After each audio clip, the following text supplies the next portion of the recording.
we rise in honor of the colors.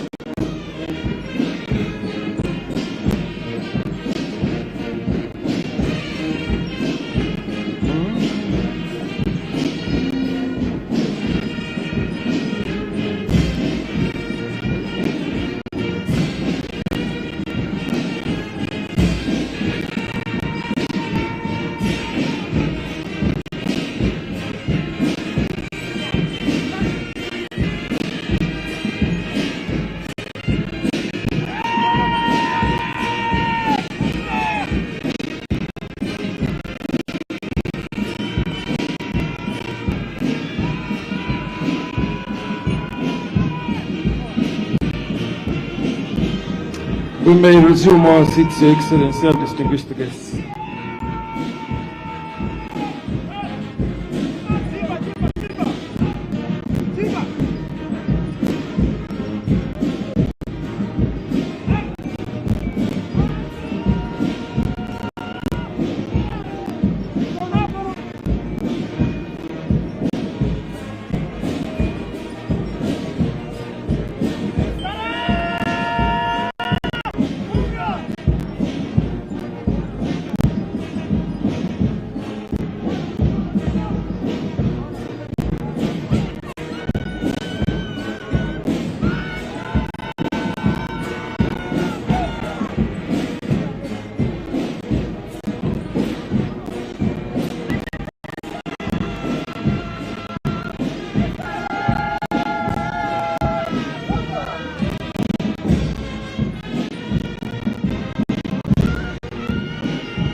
Salam the Ghana, wake up!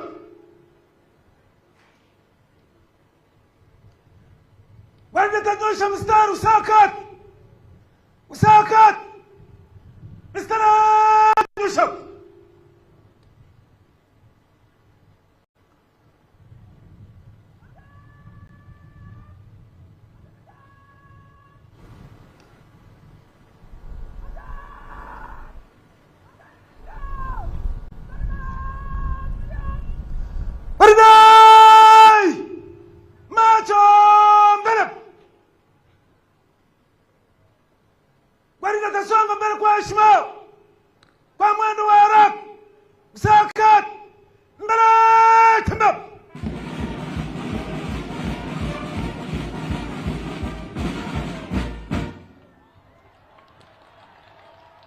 Salam, ya Rais! Heshima to!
Natoa shangwe kwa Rais wa Jamhuri wa Uganda, wananchi wa Uganda, Jeshi la Ulinzi la Wananchi wa Uganda. Viva Rais wa Uganda! Viva wananchi wa Uganda! Viva Jeshi la Ulinzi la Wananchi wa Uganda! Kofia kichwani, wake up!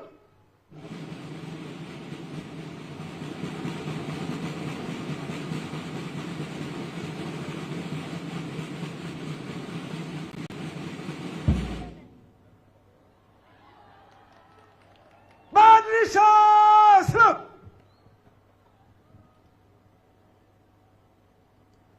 Go, put it! Agaza!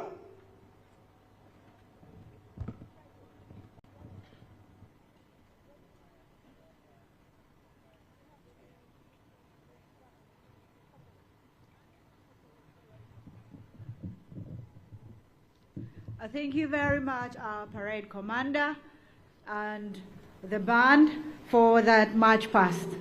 Your Excellency, Yoweri Kaguta Museveni, the President of the Republic of Uganda, once again, you are most welcome to this year's International Labour Day celebrations here at Mukabura, Fortportal Tourism City, which is running on the theme of improving access to labor justice, a prerequisite to increase productivity. You are most welcome. Your Excellency, please allow me invite a welcome poem from Chebambe Girls. Chebambe Girls.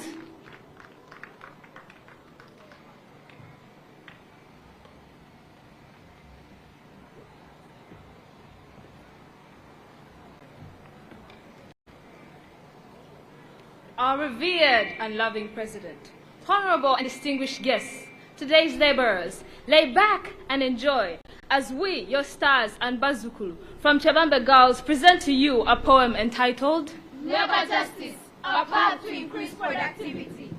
Try as we might, productivity continues to flop. Fight with all our might, but workers' zest continues to drop. We glare hopelessly as the abyss of low productivity engulfs our nation. Workers' voices are silenced and their safety compromised. Their physical and mental well-being distorted by exploitation. So, their spirits shrink and creativity lessens to either toil through unfavorable working conditions Or suffer joblessness and poverty are the only options. We then dart our eyes, left and right, point our fingers, north and south, in a fit to find where to place the blame for the low productivity that has made Uganda lame. Look no further. The cause is limited access to labor justice.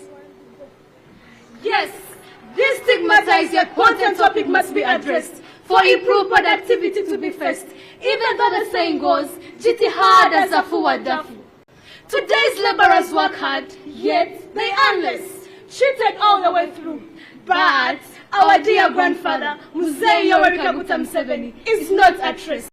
He too has seen the affliction and stood up to the test. Transparency and open communication channels have been upgraded. Lifestyle auditing has been implemented. Heavy penalties for employee mismanagement have been amended. And sensitization of workers about their rights has been planted by him to shine the light of labor justice in the darkness of oppression. Because a justly treated worker is a productive worker. To promote democracy, our loving president has done his best. It is now up to us not to stand at rest by making sure all workers are paid justly and in time, that they are given clear terms and conditions by which they can abide. As laborers' rights dispel chances of exploitation. All this is a prerequisite for socio-economic transformation, because when provided with the right environment, production will bloom like flowers in the summer. Creativity and new businesses will rise like a tide that was under. The nearly extinguished enterprises will resurrect and grow broader, and new technologies will be adopted to make the quality of produce better. To portray patriotism, we now beckon the rest of the nation to stand with our president in this country's rejuvenation, because for increased productivity to occur, access to labor justice must conquer. Mukweka Mastawa Bagara for God and my country. Let's go.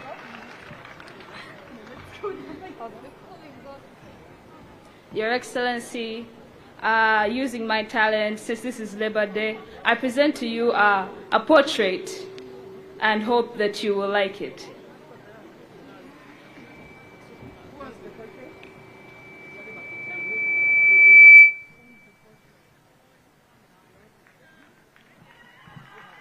Wow, Chebambe Girls, wow. Thank you for doing the girl child proud. Thank you, thank you. And thank you once again for hailing the President and the government of Uganda for ensuring that there is access to labor justice and that we can do much, much more to ensure that more and more workers are able to access labor justice and also increase on the productivity of our motherland, Uganda. Thank you, thank you, thank you very much, Chebambe Girls.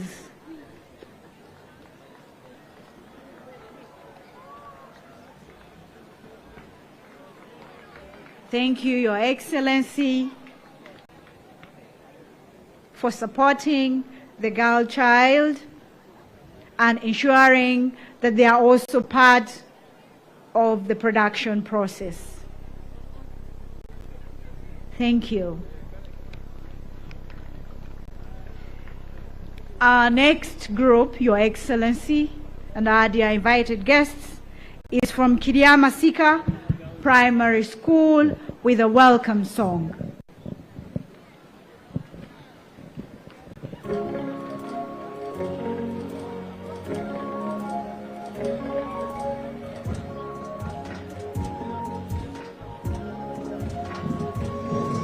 Abai Zuku ba WhatsApp, Abai Zuku ba Facebook, Abai Zuku mutewa mzee.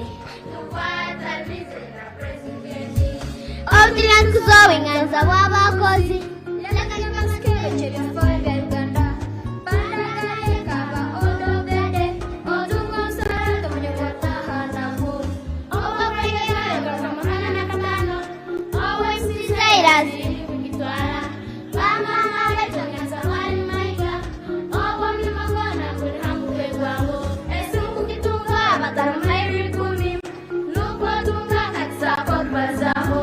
Esamu yawe ya enaremu. Ebidana yekali haho. Abai Zukuru ba WhatsApp. Abai Zukuru ba .com.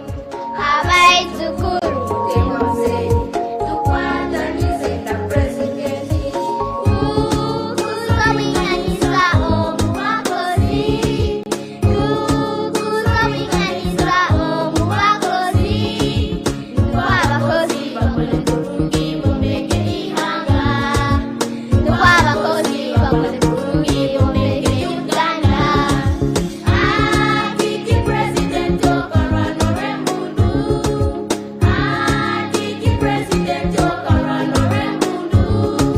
Lero nuhoro minganisa kazano kuzano. Lero nuhoro minganisa kazano kuzano.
Please. Thank you, ky'abakozi girls, for that cultural dance. and for maintaining okulinda obuhangwa bwa Toro. Thank you so much. Your Excellency, the President of the Republic of Uganda, I want to take this opportunity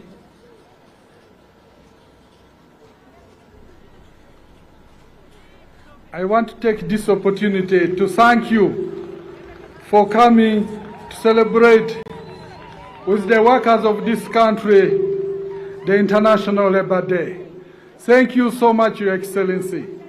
We also realize, Your Excellency, that every Labour Day you have been with us. You have taken off time to come and celebrate with us this main important day as Uganda joins the rest of the world to celebrate this day. We want to thank you, Your Excellency, also for creating the enabling environment for us workers to continue working peacefully together with your security personnel. Thank you so much, Your Excellency. Your Excellency, my name is Richard Bigirwa. I'm the Secretary General of the National Organization of Trade Unions, NOTU. Your Excellency, at this juncture, allow me invite the Chairman General of National Organization of Trade Unions, NOTU, Brother Musa Okello, to give the workers' speech. Brother Musa Okello, you are welcome. Your Excellency, as Brother Musa Okello comes, I want to take this opportunity to let you know that on December 5th, NOTU went to the polls and the new leadership was ushered in. Therefore, there comes Musa Okello, who is the Chairman General of the National Organization of Trade Unions. I want also to take this opportunity to recognize Emeritus Chairman General of NOTU, Brother Asha Wilson Owere, is with us here. So that shows that the election was peaceful. Thank you for coming, Brother Asha Wilson Owere. Your Excellency, we want also to thank you for always being with us. Your Excellency, the workers of this country have one request. In the past, they used to be part of the parade, but of recently, because of COVID restrictions, this has ever since been scrapped. Your Excellency, we want to request that since COVID is long gone, that this parade be reinstated. We request you, Your Excellency. Your Excellency, we also want to thank you for appointing the State Minister of Labor, Esther Nyakuni. Honorable Esther Nyakuni, you are welcome to Labor Fraternity. 2 months ago, we met with Esther Nyakuni in Geneva discussing the issues of refugee workers in Uganda. I did not know that she was coming to Ministry of Labor. Honorable Nyakuni, you are most welcome to the Ministry of Labor ever since. Thank you so much.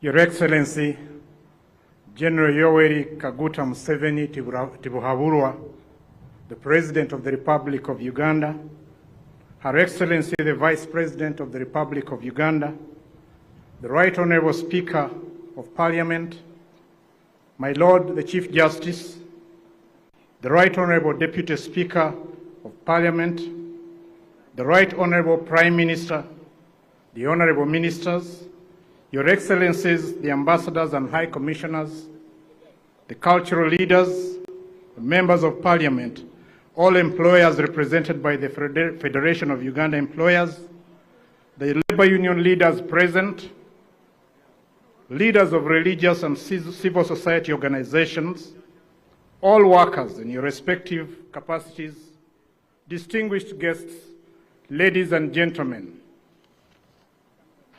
Your Excellency, allow me to convey to you very warm greetings from the National Organization of Trade Unions. On behalf of the workers of Uganda, I would like to inform you, sir, that we have new leadership at the National Organization of Trade Unions.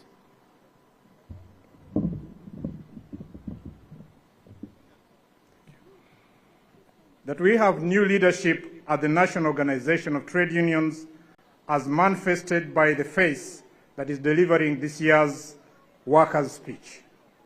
We held very successful elections on the 5th of December 2023, which resulted into this leadership. It is therefore my pleasure, Your Excellency, on this May Day to address you and the world at large as we commemorate the International Labour Day under the theme, Increased Access to Labour Justice, a Prerequisite of Improved Productivity. Your Excellency, allow me to put this year's theme into perspective. In the world of work, capital employs labor to create value. Where good industrial relation exists, this happens in a relationship between employees, represented by their unions, and employers, as represented by their federation. This helps to achieve good industrial relationship and labor justice. Labor productivity, on the other hand, consists of output per worker or per hour worked. Capital employs labor for profit, while labor depends on capital for her well-being or survival. The approach to balancing production and appropriation is what comes out as labor justice. Labor justice is embedded in good capital-labor relationship.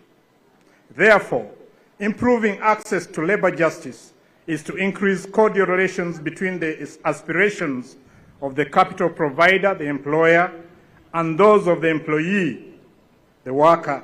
And this is not only morally good, but also a necessity for promoting labor productivity and economic growth.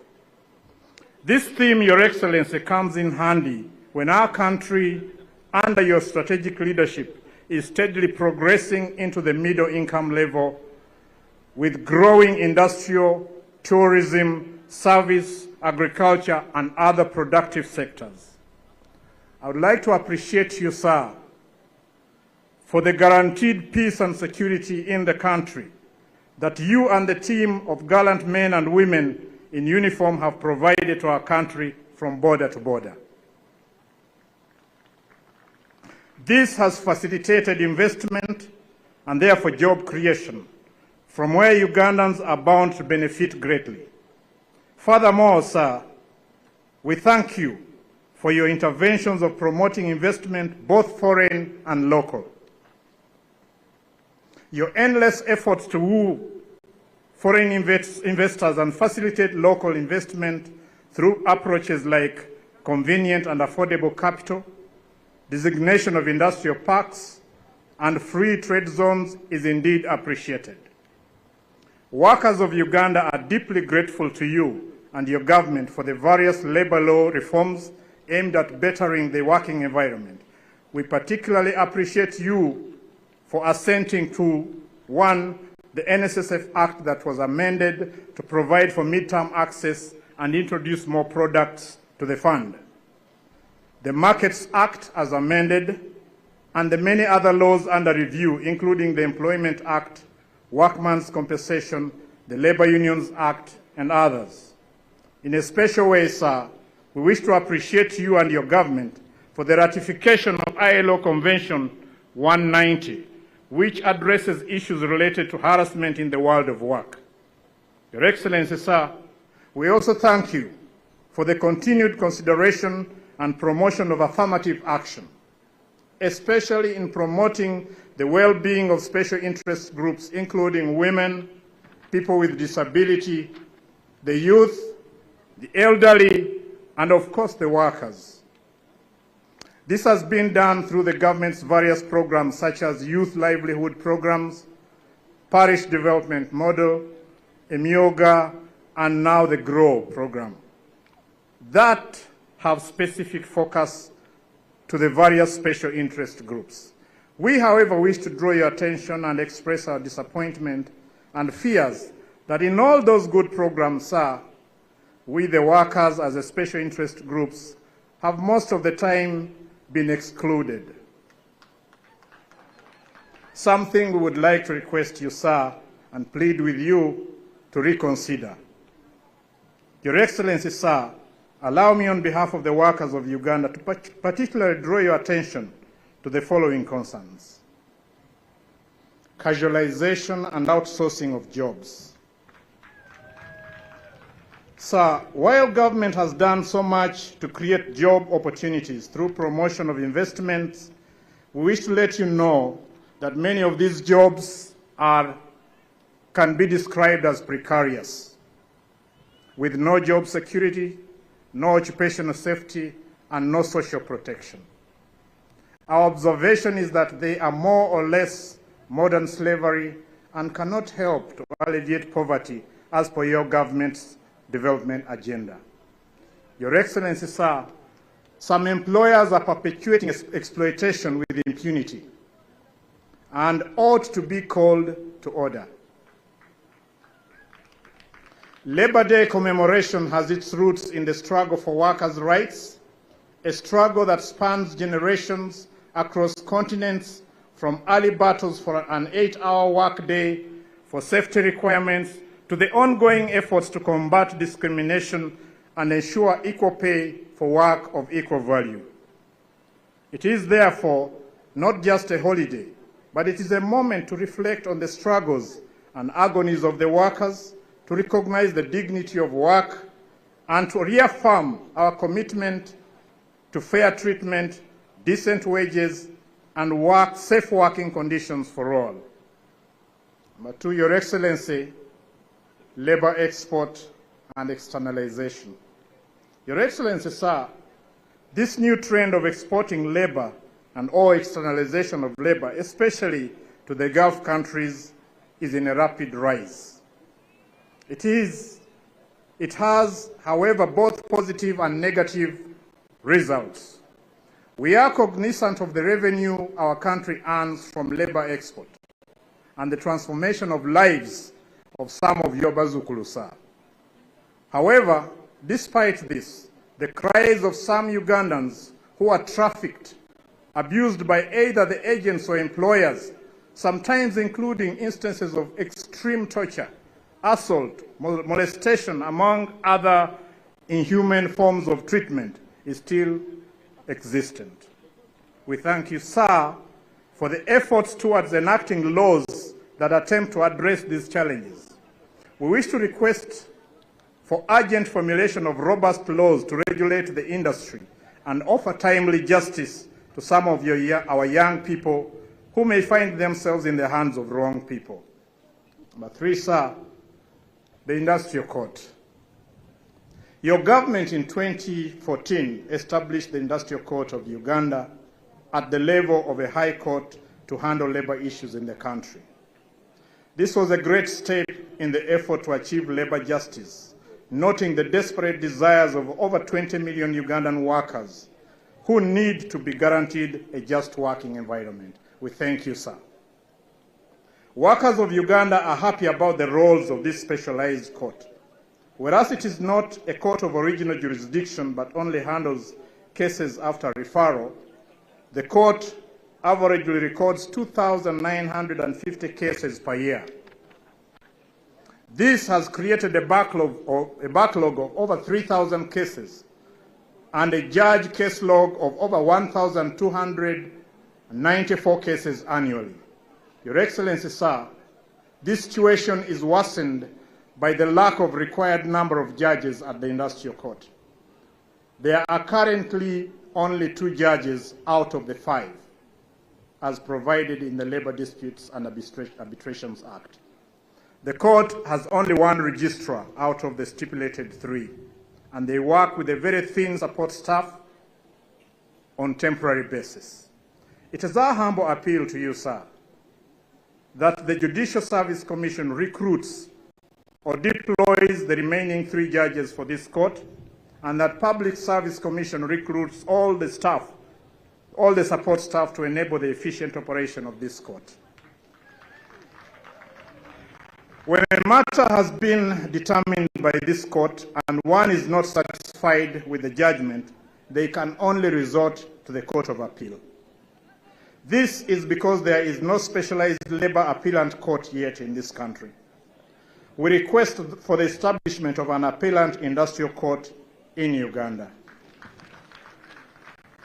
Further, this court currently shares premises with the offices of women and children, limiting its desired space for effective operation and development.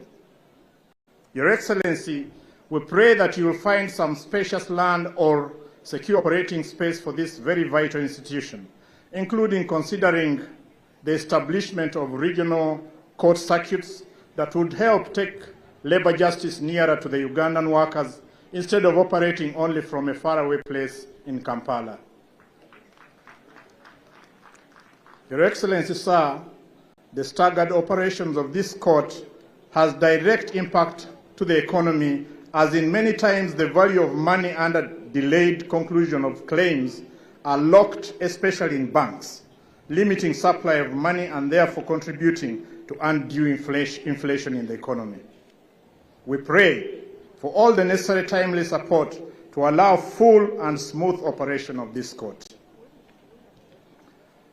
Number 4, Your Excellency, allow me bring to your attention the unrest among traders in Kampala and in other urban centers in this country. Your Excellency, sir, workers and businesses in Kampala and other urban areas around the country closed down their businesses from Wednesday 16th, 2024. In protest for a number of issues, including alleged multiple...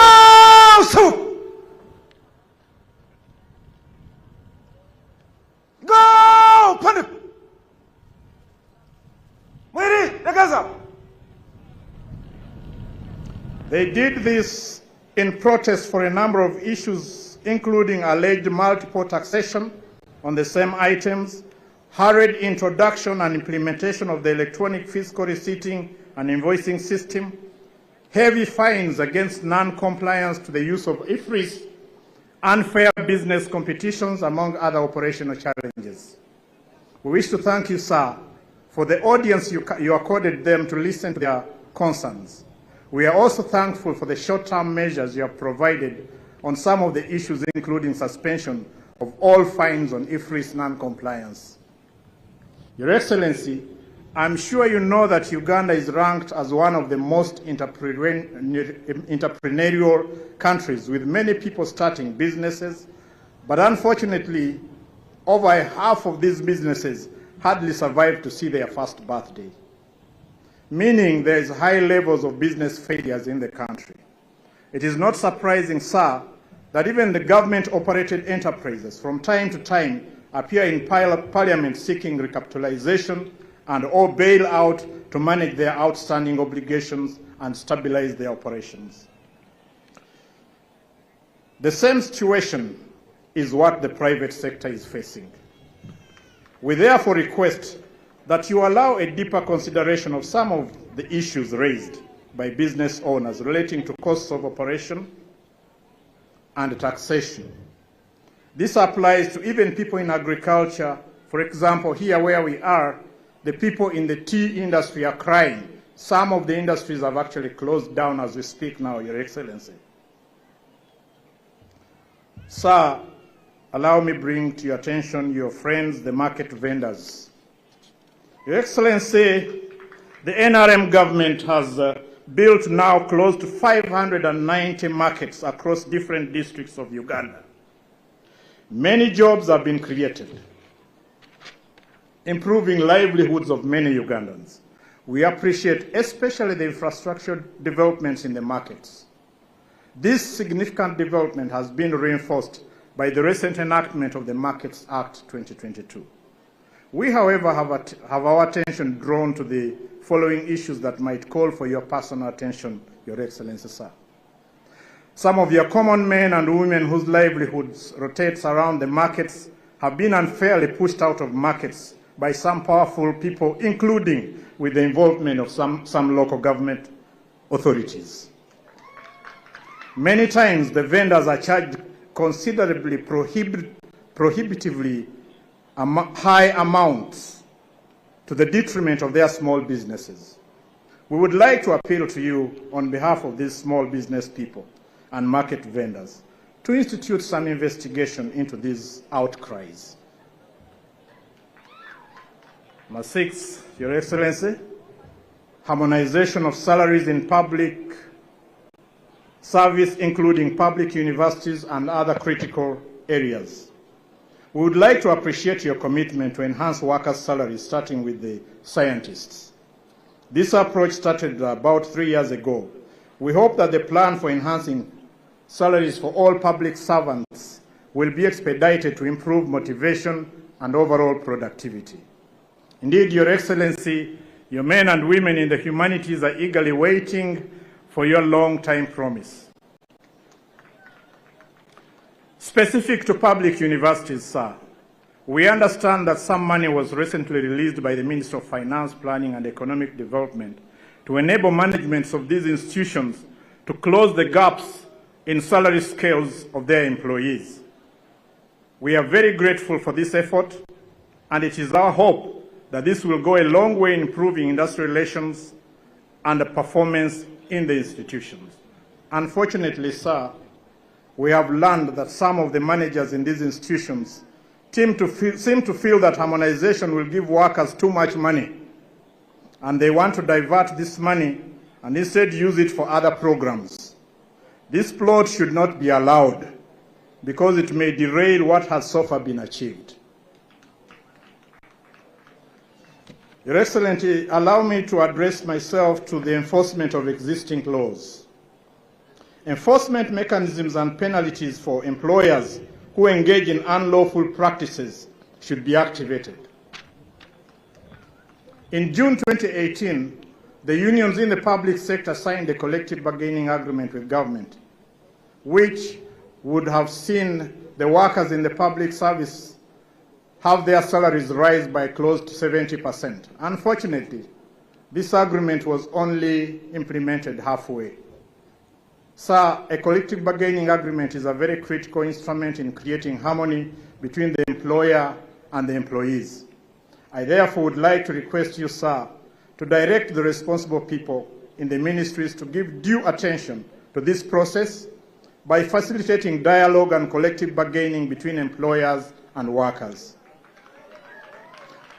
These mechanisms can help to foster a culture of mutual respect and cooperation in the workplace. The legal frameworks and enforcement mechanisms should be strengthened to protect workers from exploitation and abuse. Workers' fundamental rights such as fair wages, equal pay for work of equal value, health and safety, safe working conditions, and freedom from discrimination should be jealously guarded. All the labor laws we have in this country, including the recently amended ones, have their foundation in Article 29, Section 1E, and 40, Section 3 of the Constitution of Uganda as amended. Sir, I would like to briefly talk about climate change. Climate change is becoming a serious labor issue, and we would like to seek for partnership in a tripartite agreement to engage in the current mechanisms under organized labor to combat climate change. We have the capacity to develop tree nursery beds in all districts of Uganda and distribute seedlings to the communities for planting, if only we can get your support. Your Excellency, sir, we've been here since Sunday, and yesterday we participated in tree planting in this city. We planted about 100 trees. There is an issue of child labor which I am told might take us to the ILO soon. So Your Excellency, we might request you to interest yourself in this matter. Now, as I conclude, corruption. Your Excellency, our country is riddled with the increasing vice of corruption. And we are constrained to believe that it is partly because of deteriorating and poor working culture, unethical conduct, the unfairness in remuneration, among others. The high corruption levels have undermined national development efforts through shoddy public works and services, loss of colossal sums of money to graft. As National Organization of Trade Unions, we would like to request you, sir, that allow us to participate in the fight against corruption. Finally, as I close, Your Excellency, last year on 1st May in Namutumba, you did promise that you would find time to meet the leaders of workers in this country. We believe you have been very busy, but we would like to request you once again for this opportunity so that some of these things we do not have to bring them here. We can share them with you before we come here. Your Excellency, we actually believe that even the ongoing discussions on merging of government agencies and parastatals to cut administrative costs is possibly a result of corruption.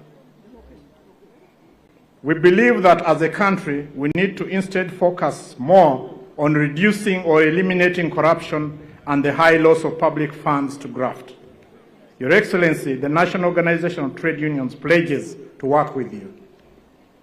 In conclusion, Your Excellency, the workers of this country are ready to support government programs to the extent of mobilizing all workers and the communities where they work to embrace all government initiatives geared towards economic development. I thank you once again, Your Excellency, for your great leadership and for listening to me. Happy Independence Day for God and my country.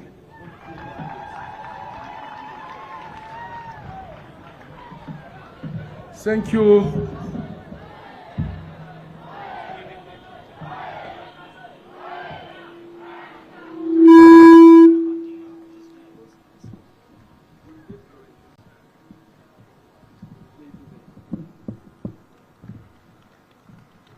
Thank you, Chairman General Notu, Brother Musa Okello. Your Excellency, allow me to take this opportunity to invite people who employ us, and those are our employers through their federation, Federation of Uganda Employers. I want to take this opportunity to invite the chairman of Federation of Employers to come and give his speech. Thank you.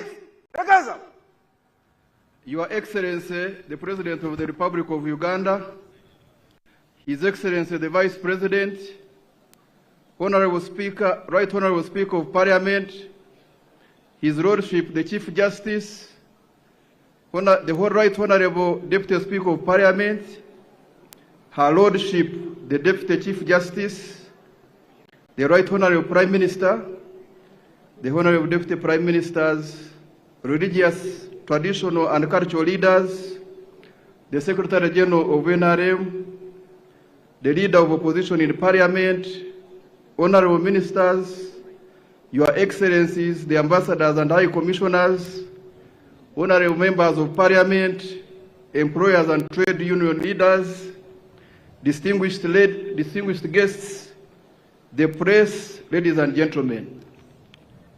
On behalf of the Federation of Uganda Employers, Your Excellency, I'm delighted to convey a warm reception and welcome to you, Your Excellency, the President of the Republic of Uganda, here at Mukabura grounds in Fortportal, Tourism City, to preside over the International Labour Day celebrations. Your Excellency, allow me to start by thanking you heartily for creating time to be with us on this important occasion, as we recognize and appreciate our gallant workers for their contribution to national development, as well as the International Labour Organization for having maintained and developed a system of international labor standards that promote opportunities for all people to obtain decent and productive work in conditions of freedom, equity, security, and dignity. Your Excellency, I would like to recognize and appreciate my fellow employers for sustaining the lives of thousands of workers and their families by creating jobs for them. In addition, employers play a pivotal role in the socio-economic transformation of our country through investment in the provision of goods and services, besides being the principal taxpayers, which taxes finance public service and socio-economic infrastructure development.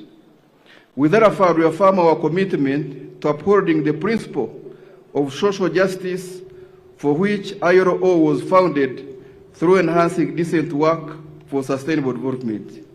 Your Excellency, the theme of this year's Labour Day is improving access to labour justice, a prerequisite for increased productivity. Your Excellency, this theme aligns well with our mandates as the Federation of Uganda Employers. Our mission as employers' organization is to enhance employers' competitiveness through policy advocacy, provision of business support services, fostering sustainable employment relations, and job creation. Ladies and gentlemen, access to justice is more than just improving an individual's access to courts of law or guaranteeing legal representation. It is the ability of a person to seek and obtain remedy for grievances through formal and informal institutions of justice in compliance with human rights standards. Your Excellency, as the Federation of Uganda Employers, we mainly focus on prevention of disputes at workplace.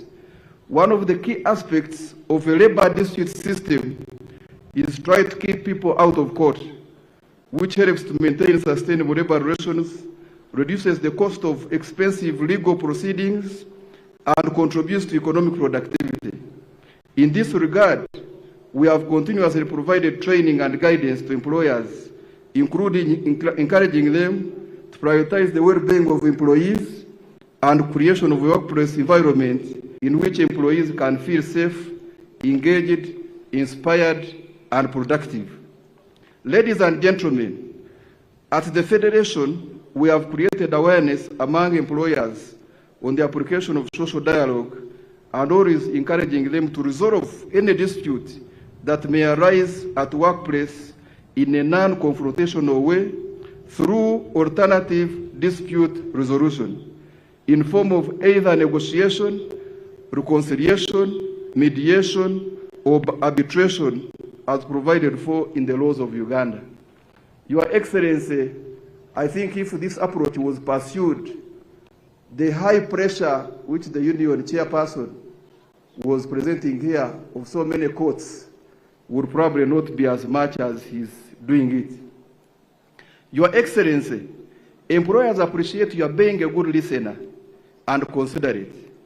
For instance, when Parliament passed the National Health Insurance Scheme Bill 2019 and recently the Employment Bill 2022, with some clauses in those bills which were not only unfair to employers, but in disregard of the employer's position, which we had clearly presented to the parliamentary committees on health and that on gender, labor and social development respectively, we expressed our dissatisfaction with such clauses in the said bills, and Your Excellency listened to our concerns. As a result, you sent back those bills to Parliament for further consultation and debate. Indeed, justice cannot be for one side alone, but it must be for both, the employee and the employer. Your Excellency, allow me to raise 3 issues as I conclude. The first issue is the issue of the informal economy. Ladies and gentlemen, the issue of the growing informality in Uganda has remained an issue of great concern to employers. According to recent research, the informal economy accounts for 75% of the total employment space in Uganda. In addition, about 85% of the working women and 92% of the youth entering the workforce are all employed in this informal economy. As you may be aware, Your Excellency, decent work goes beyond just having a job, to include protection of rights at work, social dialogue, and social protection. However, majority of the work in this informal economy is insecure, poorly paid, and often unsafe, and therefore absence of decent work. Your Excellency, this informality has become synonymous with poverty, tax evasion, and the avoidance of regulation, yet it offers some growth opportunities beyond survival in the absence of other supportive structures or opportunities, and it is linked to wider economic systems. Such challenges and issues in the informal economy need to be addressed collectively with collective wisdom and effort to support the gradual process of the transition of this informal economy business to formality. Your Excellency, the Federation of Ugandan Employers remain committed to strengthening the existing partnership and social dialogue with your government. Together we can explore positive ways to address this problem of informality in the country. Issue number 2, Your Excellency, is the challenge of declining prices of tea and the issue of the living wage as issue number 3. Your Excellency, the continuous decline in tea prices, one of the strategic cash crops earmarked in the country's national development plan, which crop especially grown in this region where we are and other regions of the country, is an issue of great concern to all of us as it threatens the livelihood of many Ugandans and our country's GDP. Your Excellency, we know there is a lot being done to address this issue, but would request the government to fast-track these measures to resolve this issue as soon as possible. On the issue of the living wage, Your Excellency, a living wage is a minimum income necessary for a worker to meet their basic needs. But a living wage on the side of the employer should be understood as one, if paid, should not disrupt business continuity. Therefore, there is a potential dichotomy here. We propose a cautious rather than a rushed approach to this issue of living wage so that we can achieve a win-win formula for setting the appropriate living wage. Your Excellency, I'm happy to report that as a federation we are put in a team. We are tasked by the Minister of Gender, Labour and Social Development to come up with proposals, and would like to really come up with the proper formula which will not just favor one side, but it will favor all sides with productivity in the middle of everything. Lastly, Your Excellency, I wish to thank you for the initiative of State House Investors Protection Unit. I think the representative workers talked about this, about corruption, and the CEO's Forum. Indeed, you have clearly demonstrated your resolve to accelerating investments in the country and safeguarding our investors from corrupt individuals and unnecessary bureaucratic procedures. This is something we are looking forward to in addressing some of the obstacles that hinder business growth and job creation in the country. I thank Your Excellency, Together for Employers, Dr. Silva Mshacha, Chairperson, Federation of Uganda Employers. Thank you very much.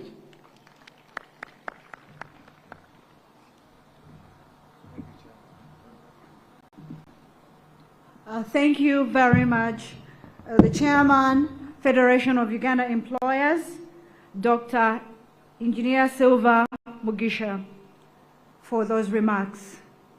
Your Excellency, allow me invite the Ambassador of Belgium to Uganda, His Excellency Hughes Chantry. Your Excellency, the Belgian government has over the years been impacting the lives of Ugandans. They have been supporting our national development goals. They have been supporting us in achieving these goals, especially in the sectors of health,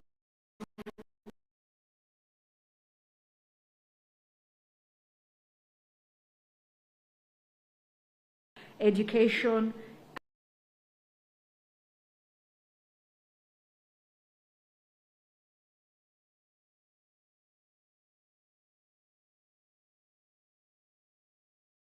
General Yoweri Kaguta Museveni, President of the Republic of Uganda. Your Excellency, the Vice President of the Republic, Right Honorable Speaker of the Parliament, Your Lordship, the Chief Justice of Uganda, Excellencies, members of the government, Honorables, Member of the Parliament,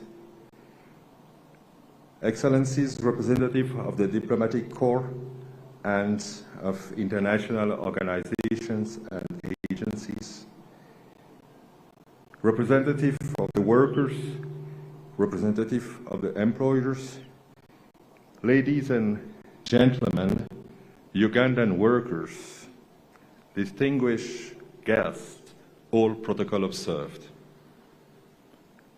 First of all, allow me to warmly thank the organizer of today's celebration in Fortportal, the Ministry of Gender, Labour and Social Development, to give me this opportunity to address such an esteemed audience. This year, the theme of the International Labour Day is improving access to labour justice, a prerequisite for increased productivity. Indeed, if workers know their rights, if workers know that these rights will be respected,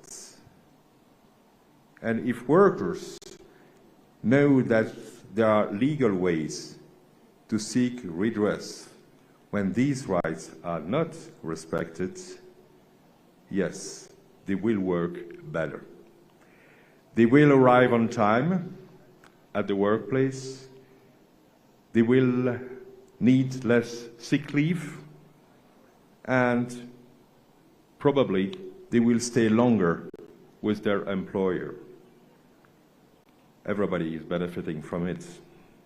Your Excellency, distinguished guest, this, of course, is only possible when the legal framework exists, and in Uganda, it does exist indeed. As very well explained in the synopsis prepared for today's celebration, numerous acts have been adopted by the Parliament and implemented by the government and the administration of Uganda. And more recently, labour justice has also been decentralized to improve its access all over the country. However, despite these accomplishments, Ugandans, especially the most precarious ones, are still facing numerous challenges in the world of work. For these unfortunates, unfair dismissals, unpaid wages, or unsafe working conditions are still a reality. Your Excellency, distinguished guest, for many years, Belgium has been standing by the Ugandan people in their efforts to improve standards at the workplace. We have learned from our own national experience, and we strongly believe indeed that the only future for work lies in decent work, and we have made it an essential foundation of our law on development cooperation. Hence, my country is funding multilateral organizations such as the International Labour Organization and its flagship program, social protection floors for all, and also the United Nations Global Accelerator on Jobs and Social Protection for Just Transitions. Well, logically, our conviction is also reflected in our bilateral programs. And in Uganda, the Belgian Development Agency, ENABEL, is implementing 2 major programs focused on decent work. Your Excellency, ladies and gentlemen, the first one is our decent work and social protection portfolio. In Uganda, as it has been said, most jobs are still informal. It means that if people are indeed employed, it does not automatically give them a way out of poverty. It means that we surely have to create more jobs, but that these jobs have to be quality jobs. Our decent work and social protection portfolio aim, therefore, at better protected labor rights and more inclusive social dialogue. In perfect coordination with the Ministry of Gender, Labor and Social Development, we provide technical assistance and capacity building initiatives to strengthen the institutional framework of the labor sector. We also look at raising awareness of labor rights, at improving access to legal services, and at enhancing mechanisms of labor disputes resolution. Your Excellency, distinguished guests, Uganda and Belgium have also signed last year a new bilateral development cooperation agreement. Employment and employability are among its key words. It is all about transmission of skills to the youth and helping them to find decent jobs or entrepreneurship opportunities. Concretely, we will do our best to ensure that the young people we will have trained in the Albertine and Rwenzori region will have a real prospect of finding decent jobs to provide for their dependents.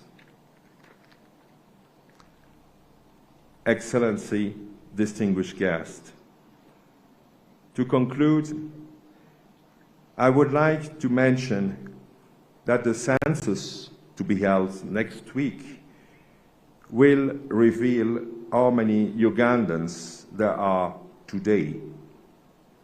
But let's keep in mind that in the years to come, Ugandans will be many more. And all of them will also need decent jobs. All of them will need strong labor rights. And all of them will need access to labor justice. For them, we will have to bundle our forces to ensure that access to work and labor justice is not a privilege for the happy few, but a real prospect for the vast majority. It is indeed challenging, but yes, it is certainly doable. I thank you for your attention, and I wish you, and especially all Ugandan workers, a happy International Labour Day 2024. Thank you.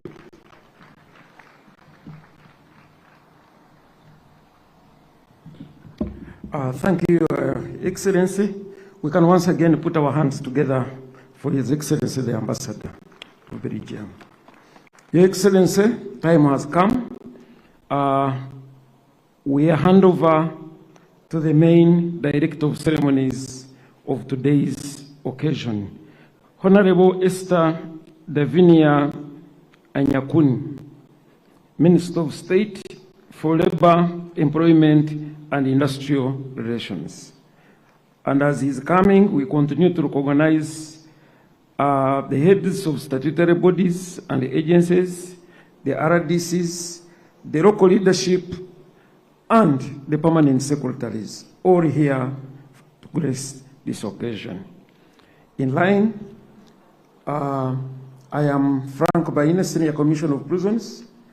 I was working as Assistant Director of Ceremonies with my colleagues.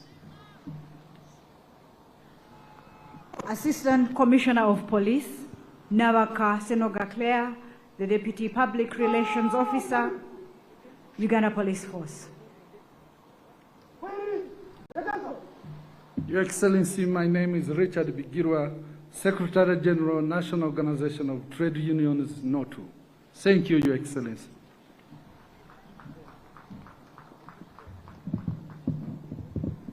I want to thank the Deputy Masters of Ceremonies and first correct the error that here with me here is Motuzo Peace Regis, the Minister of State for Gender and Culture in the Ministry of Gender, Labor, and Social Development, standing in for Honorable Nyakun, because Honorable Nyakun will represent the Minister of Gender, Labor, and Social Development.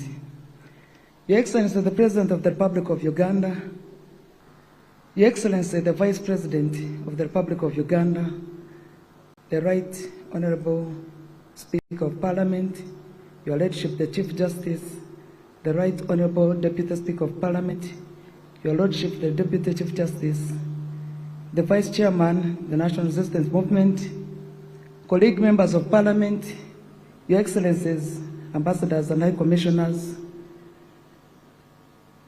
heads of missions, religious leaders, traditional leaders, members of the UPDF Command, the Vice Chancellors of universities, the RDCs, the LC5 chairpersons and cows, the traditional leaders, the workers and employers organizations, distinguished guests, ladies and gentlemen. Your Excellency, I am pleased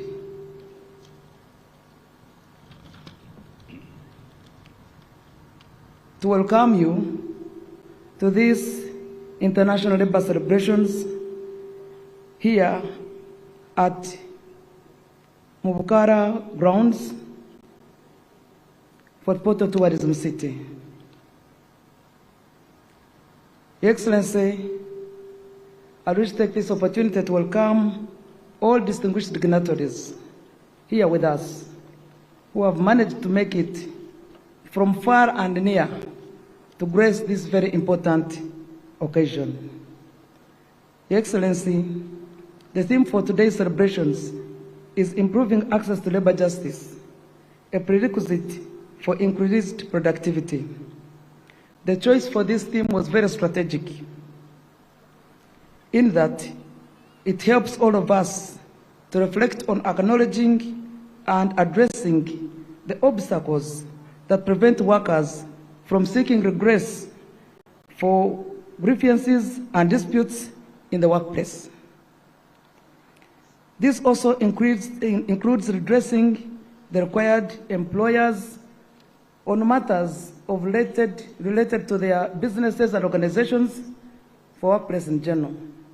Therefore, fair and effective mechanisms for resolving disputes and grievances in the workplace, which in turn contributes to increased productivity and economic growth, are prime on our agenda.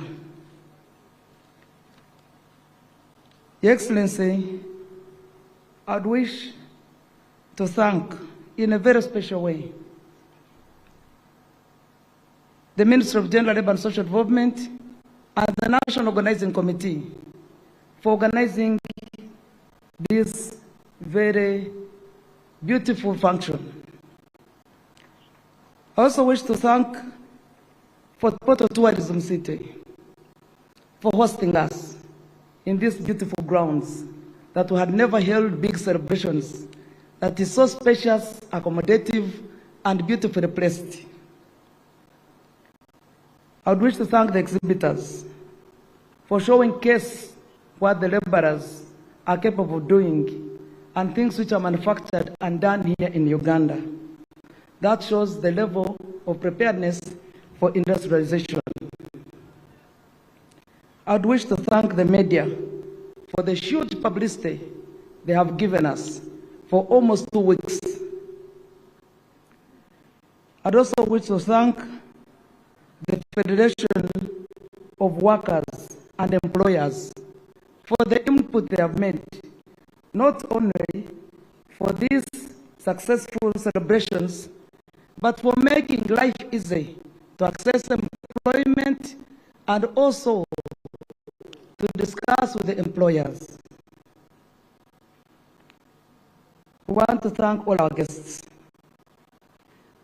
And as we thank all our guests, I would wish to recognize specifically those who have been able to make it here today. Your Excellency, Her Excellency the Vice President of the Republic of Uganda, the one and only one, Major Retired Jessica Alupo Apel, is here with us. Your Excellency,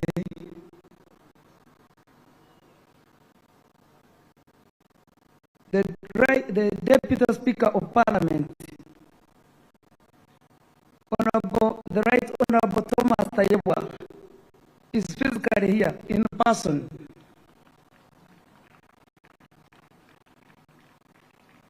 Your Excellency, the Vice Chairperson of the NRM Mighty Party, Alhaji Moses Chugongo, is here in person.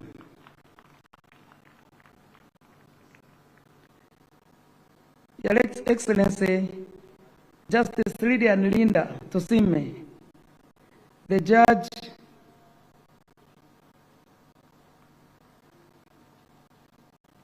the Workers' Court, is here in person.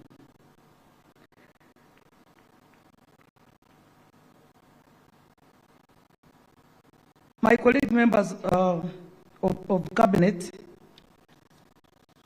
and since they have walked far away on a very long road,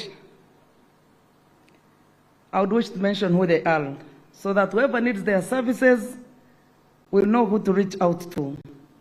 The Honorable Retired Kano Tombo Time Atenyi, Minister of Tourism, Wildlife and Antiquities, Honorable Chris Vadiomonsi, Minister of ICT, and also represents the Western Region on the NRM Central Executive Committee. Honorable Mile Babalanda, the Minister of Presidency, has attended. Honorable Mabasa Francis, Minister of Trade, Industry and Cooperatives, is here with us. Honorable Raphael Magezi, everybody knows him, Minister of Local Government. Honorable Peter Lokeris, everybody knew him for being a state minister for a long time. He's now a minister for Karamoja Affairs. We thank you for appointing him as such. Honorable Dr. Musenero Monica, Minister of Innovation, Science and Technology. Honorable Margaret Mahanga, our own, a big hand of applause for her, Minister of State for Health. Honorable Baram Barugahari. Barugahari, you stand up, everybody wants to see you. The Minister of Youth and Children Affairs, and I wanted everybody to know him because 78% of the total population is under at age 35. So he's our minister. He's your minister for those who are under age 35. Honorable Wino Chakulanga Fred, Minister of State for Agriculture. Honorable Mafabi Gidudu, the Minister of Elderly Persons. His Excellency prefers to call him his constituency minister. Honorable Bright Wamirama, Minister of State for Agriculture, Animal Husbandry. Honorable Kafuz Jackson, the Deputy Attorney General, The people of Jedegu are here, they can clap for you. And the people of Toro at large. Honorable Kabyanga Godfrey, Minister of State for ICT. Honorable Akelo Lillian Rose, Minister of State for Ethics and Integrity. Don't dare get into corrupt activities. She will handle you quickly. Honorable Kasoro Haruna, that one is known for microfinance. Honorable General Wilson Mbadi, the new bird on the street. Please stand up for recognition. Minister of State for Trade. Honorable Sindronius Okasai Opoloti, Minister of State for Energy. Everyone is longing for energy in every district and every village. Honorable Anyakun, that one I will not mention, she's the minister, she will come on her own. Honorable Martin Mugara Bahinduka Oweitu, Minister of State for Tourism, Wildlife and Antiquities. I have colleague members of Parliament whose names I would not wish to skip because they represent workers. Honorable Rwakajara Arnaitwe is here in person. Honorable Bakavurinde Charles is also here in person. Honorable Byakatonda, Honorable Dr. Byakatonda is also here in person. Honorable Agnes Kunhira has attended in person. Honorable Margaret Byabashaija is also here with us. I would not wish to skip the Honorable Member of Parliament who has hosted us here, or I will not get home. Honorable Alex Ruhunda. Where is Alex Ruhunda today? Please run quickly and reach near me so that the Fortportal City people who elected you get to know that you are here and in a big way. I wouldn't also wish to miss Honorable Linda Abgori Odinkaha, Wemera Bakorore. She's over there in yellow, full yellow, 100%. That reflects which party color she represents. And I wish them to recognize the local community here that I may not have recognized, so that we are safely on the same page and everybody is noticed. Honorable Alex, your speed has decreased. I don't know whether it is because of cutting weight. Honorable Linda, please.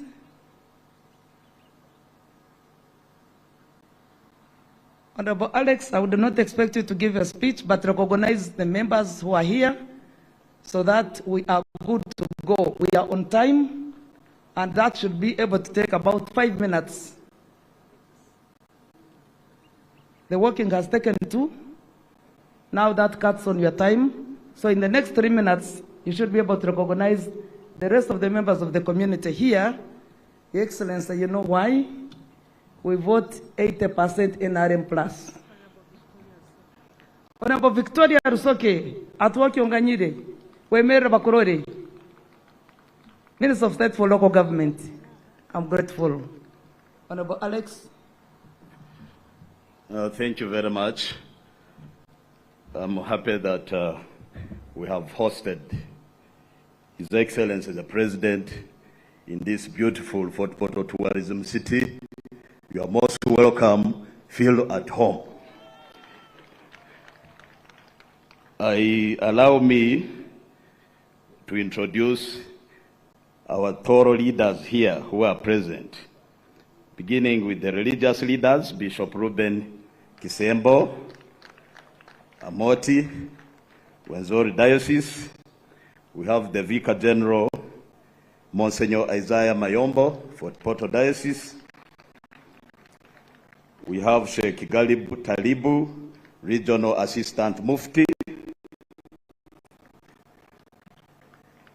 I have also, for the first time, seen Omsobozi Bisaka, who is also here with us. You can hear. We have Pastor Dr. K.L. Dixon, We've got Elder Mugume, Minister of Youth, Mugume Nicholas, for Toro Kingdom. We have the Mother General, Banya Teresa Sisters. We have our elder, Professor Gumayo Edward Amoti, is also here. We have the Mayor Central Division present, Mayor North Division, Chairman Movement for Fortportal City. We have Haj Bashir Kayondo, and we have all the speakers for all the divisions and the Speaker of Fortportal City. And Her Worship, the Deputy Mayor, is right there. The Parish Priest of Virika. We've got all the youth leaders. You can stand up for recognition, all the youth leaders who are present. We have the women leaders. You can stand up. The Chairperson Border Association, Chairperson Movement from other districts. We have also our Chairperson Kumwe of Kabarole District. The yellow man of Kabarole is here. We have reverends from St. John's Cathedral, Chairperson, operators, taxis, Toro Kingdom officials, Major Seminary Rector. We have Kadakato, NRM Chairperson, Toro Kingdom Prime Minister,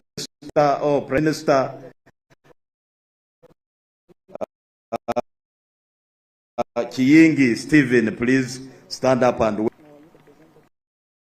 We have the Chairperson Kabarole District, Abokiruavinga, wherever you are. Of course, the business community, the St. Joseph workers, and the Chief Mobilizer for the city, Wonchi Anthony, is a very strong cadre. Your Excellency, we request you, since as a city, we have not had a chance to meet you, but Her Worship, the Deputy Mayor, has got the memorandum from the city. I request her to hand over our memorandum to you, Your Excellency. Thank you very much, Your Excellency, for your acceptance. Your Excellency, the President of Uganda, I'm Irene Linda Mugisa, the Woman Member of Parliament for Fortportal Tourism City. I would like to welcome you to this tourist city since you were elected. This is the first time for you to come. Your Excellency, the President, we also have the Vice Chancellor for Mountains of the Moon University and UPU University. We also have the Chairperson of the Women Council, Hajat Farida, and we also have the Chairperson for the Women Council. Your Excellency, the President, as my colleague has said, as Fortportal City and Toro Region, we have a memorandum. Please, we request you to look into that memorandum, Your Excellency, the President, and get time to discuss with the leaders of this region. You're most welcome, Your Excellency, the President. Madam, the Presidential Advisor Muhindo, who has been with us for a long time, she's also here. Thank you, Excellency. And I'm sure I am relieved. My colleagues are not in dispute. I'm happy. I want to recognize the presence of Ms. Anne Mahirwe, the Deputy IGG, is here with us. Professor Pius Acheng, the Vice Chancellor, Mountains of the Moon University, is here. And Professor Perus Kabahuma Ntambirwechi, the Vice Chancellor, UPU, is also here with us. Excellency, I'd wish to request your indulgence to allow the old man of this area, Honorable Tom Butime, to come and whisper a word of thanks in Rutoro. Honorable Tom Butime, the Minister of Wildlife and Antiquities, would wish to speak to you about 2 or 3 issues. A whisper in Rutoro,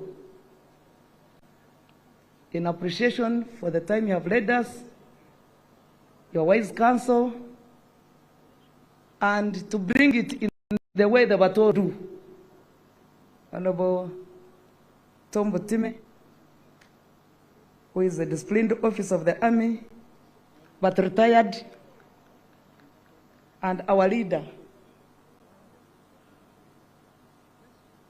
as members of cabinet from Toro region. Please welcome him with a big hand of applause. He's only whispering a few words in the Toro, and I beg your indulgence to accept that.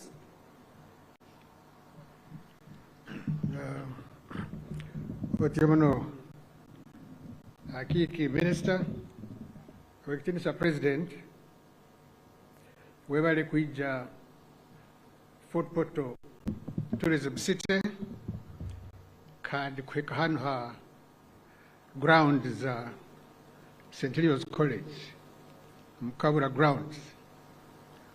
1966, I used to play football here. I was in S4. So, Your Excellency, hano waitu Toro region, tuine bintu bingi turukora. Tourism, uburambuzi, dairy farming, kulisa, large scale agriculture, agro industry, nokurolera enyamaiswa. Hano nitulima chai, omwani, avocado, nebikaiju, tuine hati na factory eyokora sukari. Ningoza kusaba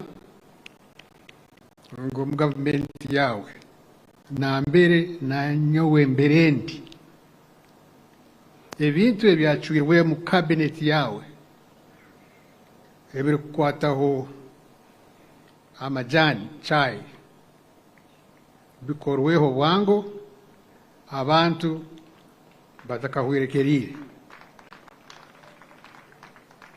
50% fertilizer subsidy, sente zo kukonyera mu pruning na Uganda National Bureau of Standards kuletaho enkole mpyaka eyokurolera emirolera ya chai.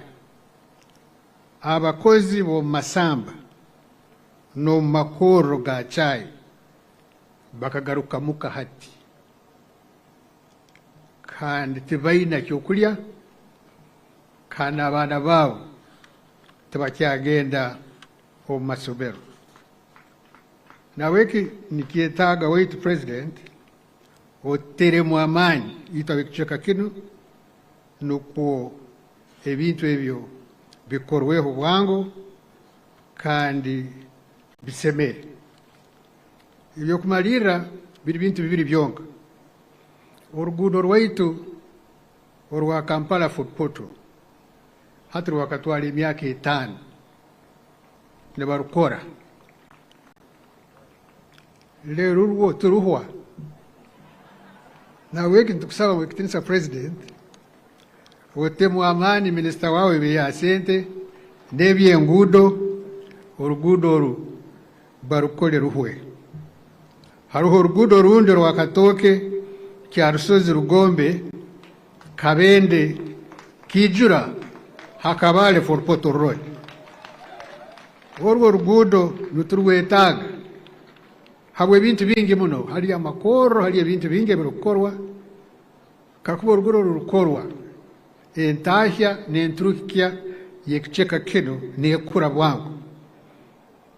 Then hariho Kienjojo kyakatwire Bunoga Road. Orwo rugudo rubagire nurwija kutuletera kutetegerezangana n'abantu b'ekicweke. Kumalira hariho Fortportal Eastern Bypass Road orukora bahari Kiegobe Kitumba Kiegobe Kachwamba ningira bahurira abantu b'ekitindisa President. Then hariho Buhinga Stadium ejo gimagire wenka niwagaraganize b'ekitindisa President. Then hariho Industrial Park, hariho Security Road ya Dura, Ruimi Road, hariho n'orugudo rundi hariho oruguudo orundi orwa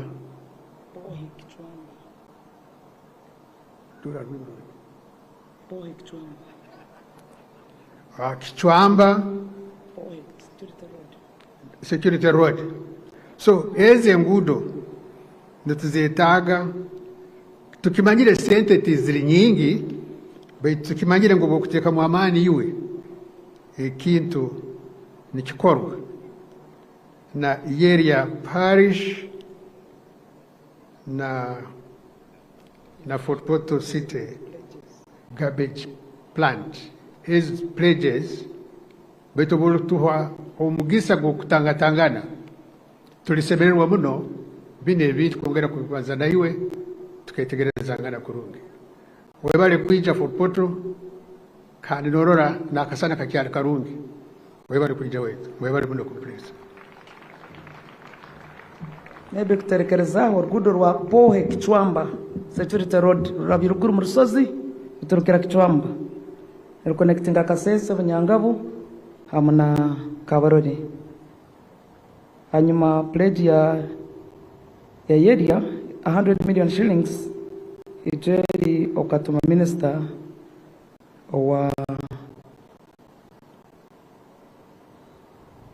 wa veteran affairs yeje yaturaganiza milioni 10 I think 4 months back. Ekinacho nagonza kimachisa president waitongo kuri hano munuka. I would wish to recognize the members of the Constitutional Commission, the Service Commission of Education, Health, Judicial Service, and Public Service. They are here present. And members of Parliament, I beg your pardon, kindly stand up for recognition. The members of Parliament are here in numbers, big numbers. I'm really sorry that I'm ending with you, but kumarira nenyo kakodio. Ending with you, colleagues, is a strategy so that everybody who has now settled down gets to know who you are. Kindly stand up for recognition. I thank you. May I now take the honor and pleasure to invite the Minister of Gender, Labour and Social Development, who is represented by Honorable Anyakun Esther, to come and make the Labor Day statement from the Ministry of Gender, Labour and Social Development. Please, a big hand of applause for Honorable Anyakun to begin with, welcoming her to the ministry, and hardly a month she's here hosting us on this very important occasion. Honorable Anyakun comes from Karamoja. She's a very fair lady. She's gracefully walking like all the Kalamajong.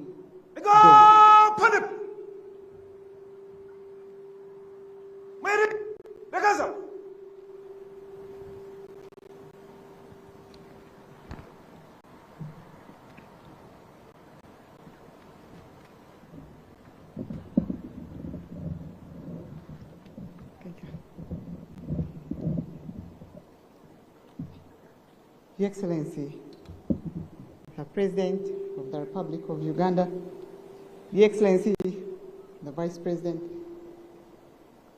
the Right Honorable Speaker of Parliament, the Lordship, the Chief Justice, the Right Honorable Deputy Speaker of Parliament, Your Lordship, the Deputy Chief Justice, Right Honorable Prime Minister, Right Honorable Deputy Prime Ministers, Honorable Members of Parliament, Your Excellency, Heads of Diplomatic Missions, Honorable Members of Parliament, the religious leaders, representatives of workers and employers' organizations here, all workers, distinguished guests, ladies and gentlemen.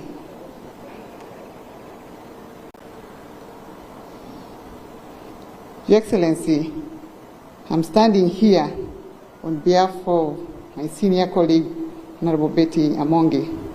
My name is Esther Anyakun Davinia, Minister of State for Labor, Employment and Industrial Relations.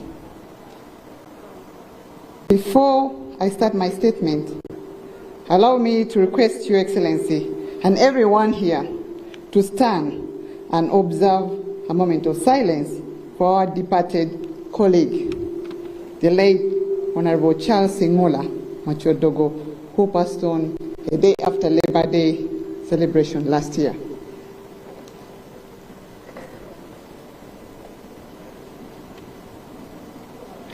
May his soul rest in eternal peace. On behalf of the Ministry of Gender, Labour and Social Development, I welcome you all to this National Labour celebration at Makabura Grounds, Fortportal. I extend special welcome to Your Excellency General Yoweri Kaguta Museveni, the President of the Republic of Uganda, and thank you for gracing the celebration with your grace and presence despite your busy schedules. Your Excellency, I humbly express my gratitude to your continued commitment for honoring Labor Day celebration. Your consistent presence to this celebration is a testimony to the value and significance you place on contributions of workers and our country. We also commend you for your efforts in safeguarding the lives of Ugandans, including the workers. Today, we gather here to celebrate the remarkable contribution of workers, both past and present, whose sacrifice, achievements have shaped our country's identity and progress. The numerous achievements we have seen in public and private sector, such as the airport, roads, water systems, power dams, mushrooming housing estates, urban centers, the factories, and modern farms. They are all because of the workers who toil day in, day out. We honor and celebrate your work, dedication, and unwavering commitment. This moment calls for reflection on the strides we have made in enhancing labor conditions and renewing our pledge to guarantee fair treatment and opportunities for all workers. This year's Labor Day is celebrated under the theme, Improving Access to Labor Justice, a prerequisite for increased productivity. Your Excellency, we endeavor to enhance access to labor justice. We acknowledge the challenges of joblessness, particularly among the youth. The Ministry is actively engaged in implementing a number of achievements and the initiatives to address the pressing challenges. I will highlight a few of these initiatives. The General Growth Opportunities and Productivity for Women Enterprise, the GROW project. This is the project which is funded by the World Bank, which you launched in March 2023 at Sanga. The initiative provides a comprehensive package for service, including skilling, mentorship, business development services, access to finance, and common user facilities to over 60,000 women-owned enterprises. At the moment, we have scaled up implementing, and also women entrepreneurs across the country have started receiving support to incubate their business ideas, obtain certification of exports, and access crucial business development services. In June, we will be unveiling the Women Entrepreneurs Credit Facility, where they will borrow between Uganda shillings 4 million to 200 million at an interest of 10% per annum. This initiative is expected to spur the growth of women and entrepreneurs, leading to the creation of both direct and indirect employment opportunities. Apprenticeship program is a strategic labor initiative where graduates and non-graduates are placed at workplace to get on-job training and practical experience to equip them to skill needed and to secure employment or embark on entrepreneurial ventures. Your Excellency, you may recall that in 2018, you directed the Ministry fast tracks the implementation of the apprenticeship scheme in key sectors of the economy. I'm pleased to report to you that we have successfully piloted apprenticeship scheme in the hotel industry in financial and technical support in international support from international labor organization. In December 2022, 94% apprentices completed level 1 certificate training, with 68, that is 72% of them getting employment on completion of due to relevance of skills they acquired. Another batch of 200 apprentices are currently undergoing training in 62 hotels under the second phase of the pilot. In addition, Enabel, the Belgium Development Organization, is supporting the ministry to scale up apprenticeship in hotel industry in Albertine and Rwenzori sub-region, where 750 apprentices will train in this program.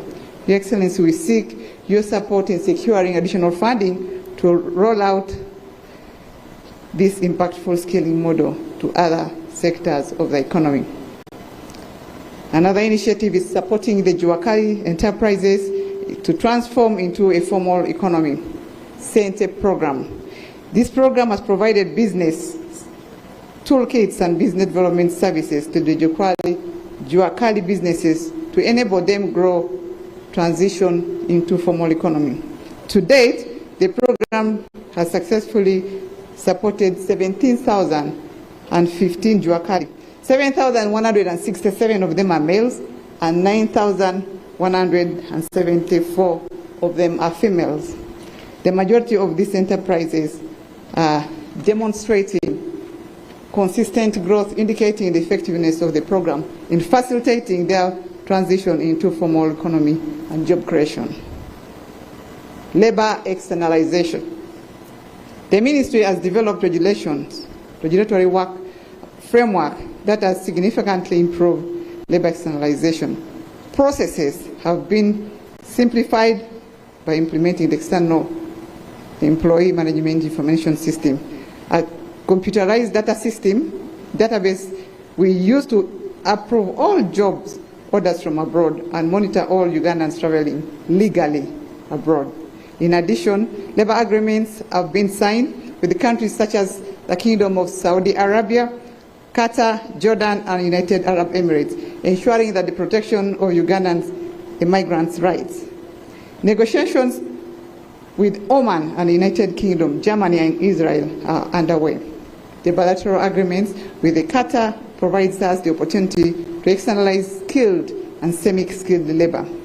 It is suffice note to that the labor rights in Uganda abroad is improving, and complaints from the diaspora in the Middle East have notably reduced.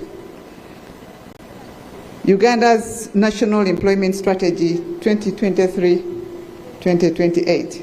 The ministry is preparing a draft Uganda National Employment Strategy, NES 2023-2028, which diagnoses challenges of the labor force and provides strategic direction of labor, employment, and organizations, safety, and health. The strategy is expected to guide creation of more and better employment opportunities. Your Excellency, this strategy will be brought to Cabinet for approval. This comes at a time when we are witnessing unethical business practices among some employees that violate the rights of the workers. Case of unfair dismissal, unpaid wages, and safe working conditions are prevalent. The Labor Force Survey 2021 reports that many workers, particularly vulnerable groups such as women, youth, and formal sectors workers, are exposed to various forms of abuses and injustice. Only 23% of the workers have access to protective gears, leading to high number of accidents and injuries, especially in industry sector.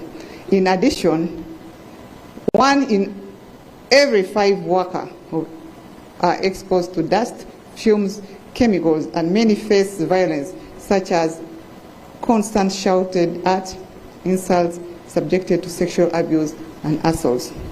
In addressing the challenges, the ministry is undertaking several initiatives, including social security reforms, Your Excellency, The reforms in the National Social Security Fund have not only enhanced the fund's performance, but also improved access to members' savings. One of the most significant achievements has been the midterm access, where members who are 45 years or above of the members with a disability who are 45 years and above have been allowed to access 50% of their savings during time of need, or yet fund has remained strong. Furthermore, the introduction of voluntary saving in empowered workers in both formal and informal sector to raise their savings. This is evidenced by 10,487 members joining the first year of implementation, which contributed to 28.760 billion. The NSSF efficiently and reach have also improved through partnership with ministries, departments, and agencies, as well as the training engagement of labor officers.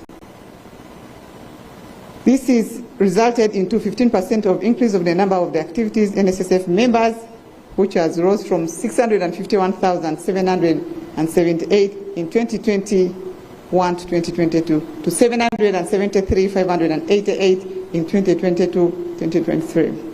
These reforms have led to a notable increase in annual contribution from 1.486 trillion in 2022 to 1.716 trillion in 2023. The fund has also hit Uganda shillings 20 trillion in assets under management in 2024. In addition, the NSSF is strategically partnered with the government to facilitate investments in development projects to ensure sustainable growth and long-term benefits for its members. However, challenges remain, particularly in some of the employers failing to contribute to their employees, and others deducting but not remitting to NSSF. To address this, we will continue to employ both incentives and penalties to ensure compliance. Your Excellency, leadership and vision have been instrumental in driving these reforms, and we are committed to continue this journey towards your efficient and inclusive social service security systems. Disposable of labor complaints. The ministry has been actively addressing labor complaints. It is in its headquarters registering 553 cases during the financial year 2022-2023. Of these, 203 were successfully settled, 76 were referred to the industrial court, and 274 cases are still pending conclusion. Labor officers at the district, city, and municipality levels are receiving a significant number of complaints. The ministry plans to develop a capacity of labor officers in effective labor administration, but financially constrained because of the taking comparative expenditure. Your Excellency, we talked about the industrial court. Your Excellency, we will continue to strengthen the industrial court through harmonizing the labor laws, provisional and additional judges, acquiring home for the court. Already, Your Excellency, NSSF is committed to build a home for the court, but as we speak right now, we are requesting to be allocated land for this office for the industrial court.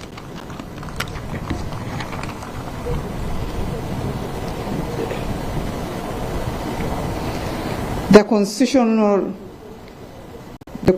of the Medical Arbitration Board.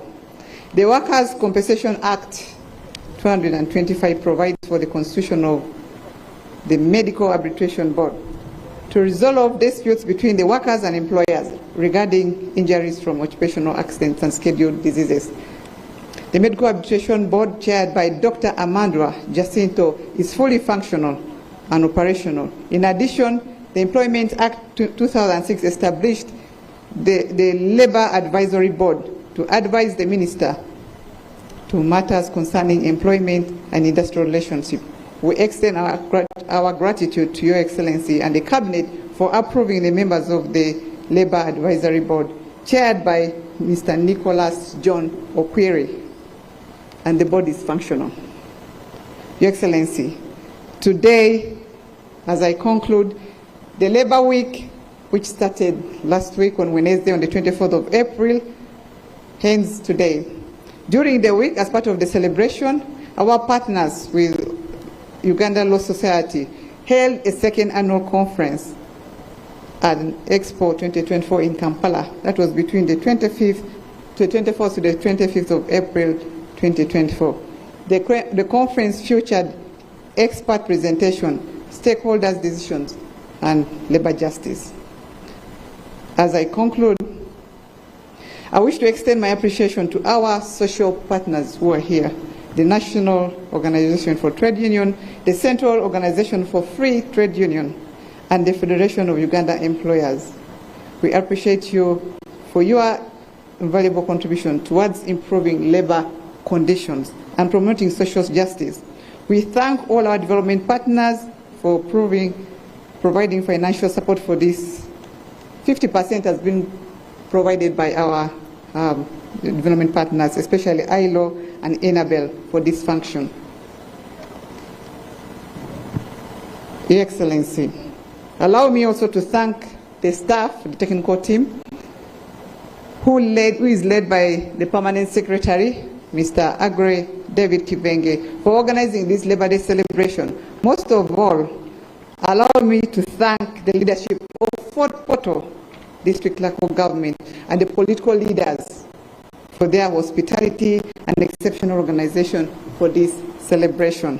Your Excellency, distinguished guests, ladies and gentlemen, as we commemorate this Labor Day, let us collectively commit to the advancing labor justice. By enhancing labor justice, we are stimulating productive employment, investment, and boosting household income.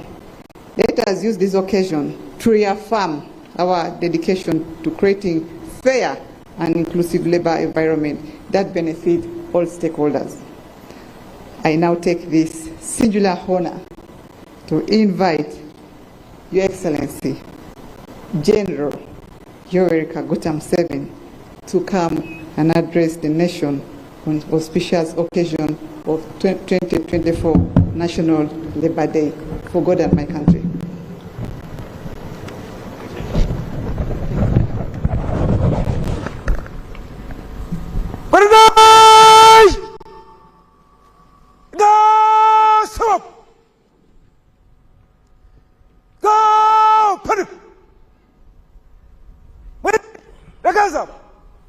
Her Excellency the Vice President, the Deputy Speaker, the Vice Chairman of the NRM, all the other leaders, nenyunywena abantu ba Toro ba Rwenzori,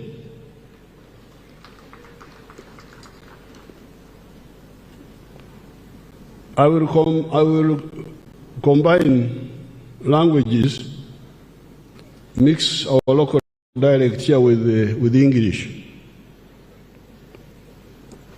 Abajungu beno kubaza kwabo okugamba ngo putting a square peg in a round hole.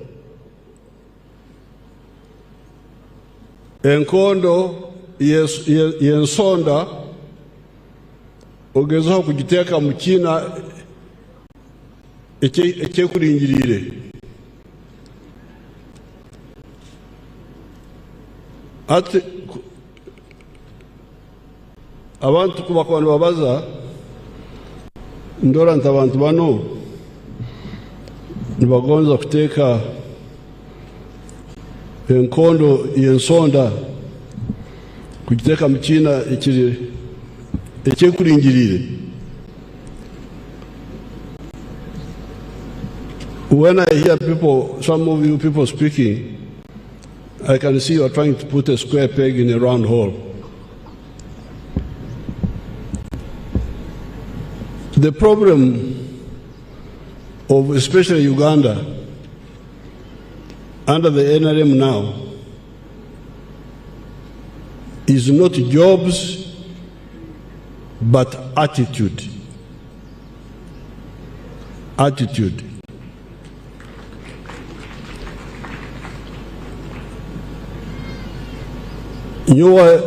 Nyowa mbanka uri museja wo mbayibuli yagenzire kusiga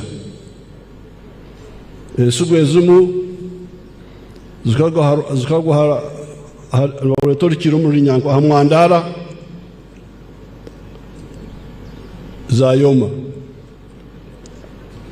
ezindi ensigo zagwa mu kisaka abanyankore bajyangu zanyoroza okunyoroza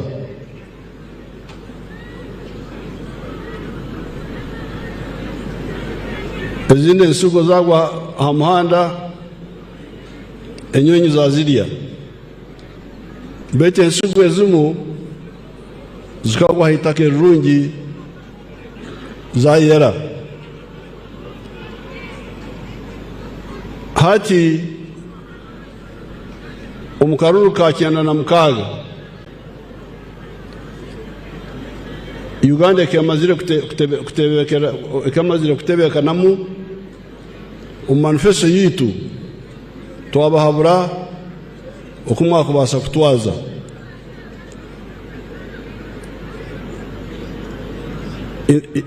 in 1996 Uganda had sort of stabilized, and in our campaign manifesto we advised people what to do to get out of poverty. And we advised you on the 4 acres model. Tukabagambira nti abaine itaka ritoito mukozesa amagezi ga hikina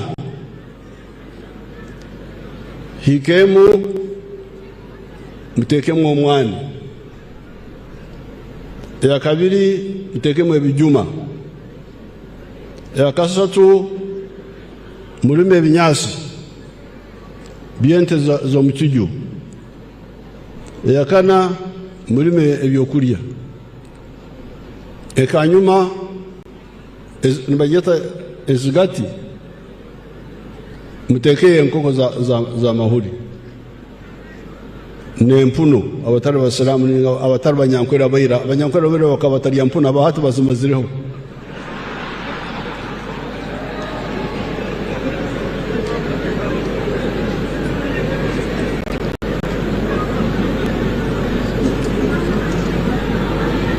abarhehe nerusaru mukore bidiba bibye nyange oko nuko kwabura kwetu o manifesto ya 96 tinkumanya haroho abahurire okwabura kwa NRM haronko munyoro nyakana arhanu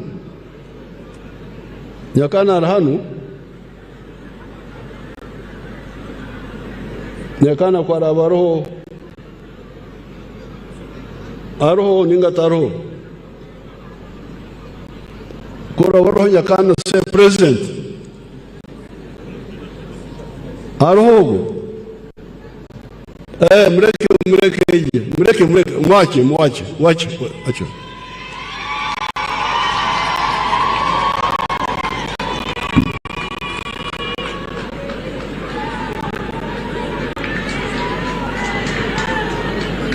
nyakana iho akakokoro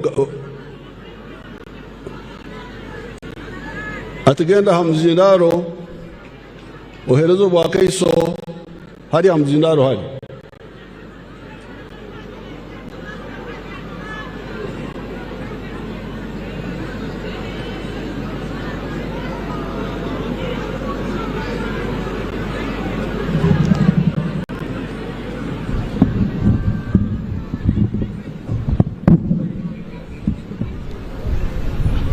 nyakana gambira abantu banu ebyo rukora nesente zo rukutahia n'abantu aborukozesa batyo muno Your Excellency mzee kyokubanza ningoza kusima muno abokumara obwire bwingi no hayo obwire bwawe kusomesa abana Uganda kugira entasha ya haka obwizire mwaka gwa 2026 wabazaho ebintu bisatu na bikwata kyokubanza okagamba turagira kuhuliriza ekyakabiri turagira kwega ekyakasatu kuteka mu nkora ebe bitwegere ate obwizire okano bazaho 4 acre model rundi ikina zo kusobora betnyonka ante initaka ali aikina buirobu kabanye na ikemu no chweka bibiri betnalenga okutandika kwabura oku okuteka ikemu no chweka bibiri natekaho ente za mata umukiju gatandika mpora hati bwira buno nyina ente 8 umukiju kandi entezi bwira buno nizimpa amata lita 28 buli kiro kandi nentunda amata lita 10 buli kiro asiringi 12 buli lita afamu kandi amwanya ogwonkanye na enkoko omutwaro gumu bwira buno ezamahuli enkoko eziri mbichweka bisatu ezikwalika obwana nezikura ezikwalika ziri 15 zimpa tray 12 za mahuli buli kiro kandi buli tray ya mahuli ninjiguza omutwaro gumu na 12 afamu kandi nyinawo nekyoma ekikola ebyokulya byenkoko nimbikorera afamu buli kiro ninkora kilo 10 runtaniyamu ebyokulya ebi kandi nyinaho hati nteeraho na waste dryer ekyoma ekikomesa obusabwente na waste yenkoko kukora mu maniwa rundi orwezo nabe mazira kubitaho kandi hati bwira buno ninturukya maniwa eginenjiguza abakubyara ebijuma n'omwani n'ebintu ebindi hati bwira buno omwezi obukuya costs nisigaza milioni 16 na emitwalo 40 kandi ha mwaka nitunga milioni 18 mwaka gwona hayikemu no buchweka bibiri nokozesa abantu bangaha ninkozesa abantu 10 haka abo mwezi abali permanent obundi 5 baleja kusikirira emirimo nkokweri atu ekitinisa president enjiri yawe egi ekwasira amani omukitweka ekya amata abantu baingi hati bayizire bahindura bajja munteze ebiju omyaka gumugwonko gwinyuma tutungire collection centers impyake za amata haroye ya kiko na rutete buli kiro mbasoroza amata lite 13 baina ekyoma ekyakula baitu baina obulemezi tibaina 3 phase amasanyarazi ga 3 phase kufikia amata abaumeme babaheireko ekandiko nkyetaga milioni 15 zonka kubatera amasanyarazi ga 3 phase nuko basobole kufikia amata kana eriende impinga mu administration na batera collection center ya amata na inesoroza litarukumirumu buli kiro nabo mbenda 3 phase nabakini nkusaba mukamwange okonyere ba collection center ba fama ba matabo batunga amasanyarazi ga phase 3 nuko basobole kufikia amatagabo cyo kumalira wetu president alumu enjiri eno egenzera no institutions ezindi police DPC na regional police commander bakampikira baleta abaserikali kujja kwega muka twatunge kiro kiona ntwega nabo baitukan bainitaka elikuinga na yikankaga kugenda muhoti aho itaka eribisa mukantu kona mbeni nkusaba kwekitinisa president nkokuwa konyire ba prisons wabagambira kulime byokule byabo itaka eri ya police balikole mu regional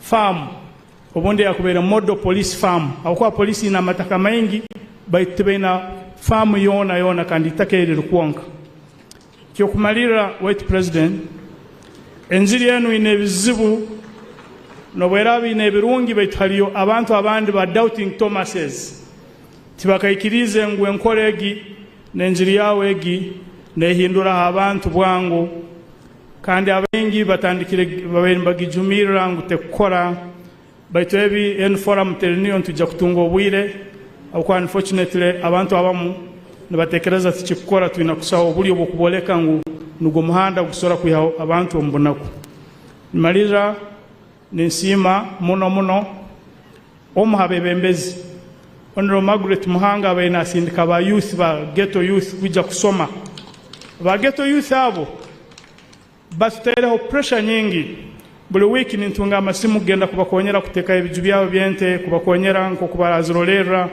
kandi eki kitwaire kunihira kwa amani ngo abantu basora kuhindukaho so abembezi bandika kwa batwara lining kegi nsobora obulemezi bunu kubumara baitu ntukusima muno with president kandi ntukusabira obwomezi abokuba niyo kunihira kwaitu ha transformation socio-economic transformation mu Uganda wabara muno nyakana wabara muno igenda ikarire. Now the ones who understand Runyaktara know what he was talking about. He was a district councillor with his wife, and when I came here in 2000, of course I had been here before. I am always talking. Igendo ikarire muleka ikarire. Imo baserikali tumini murumo. What are you saying? No fighting now. Leave him. Iroko again.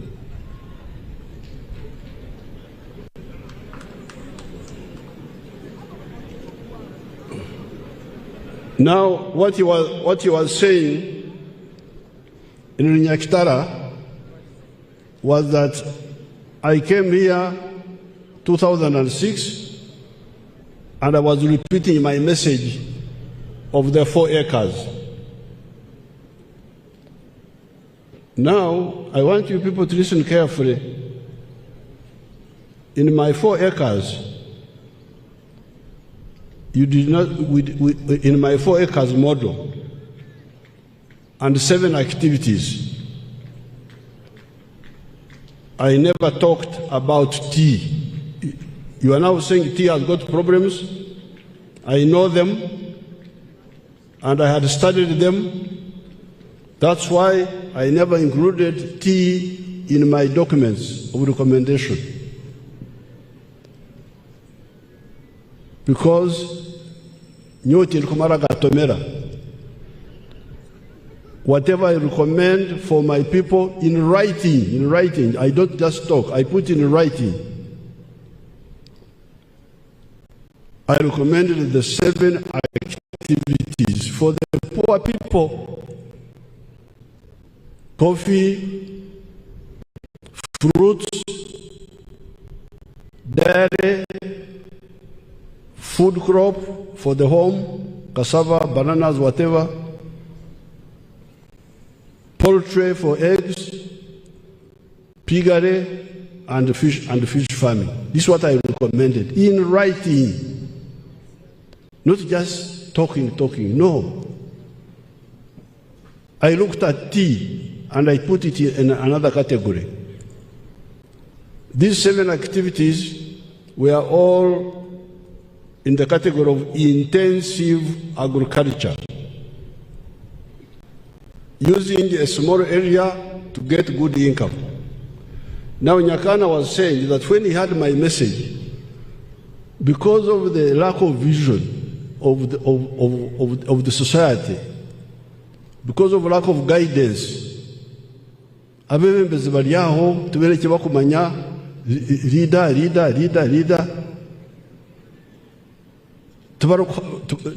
nabone mpumi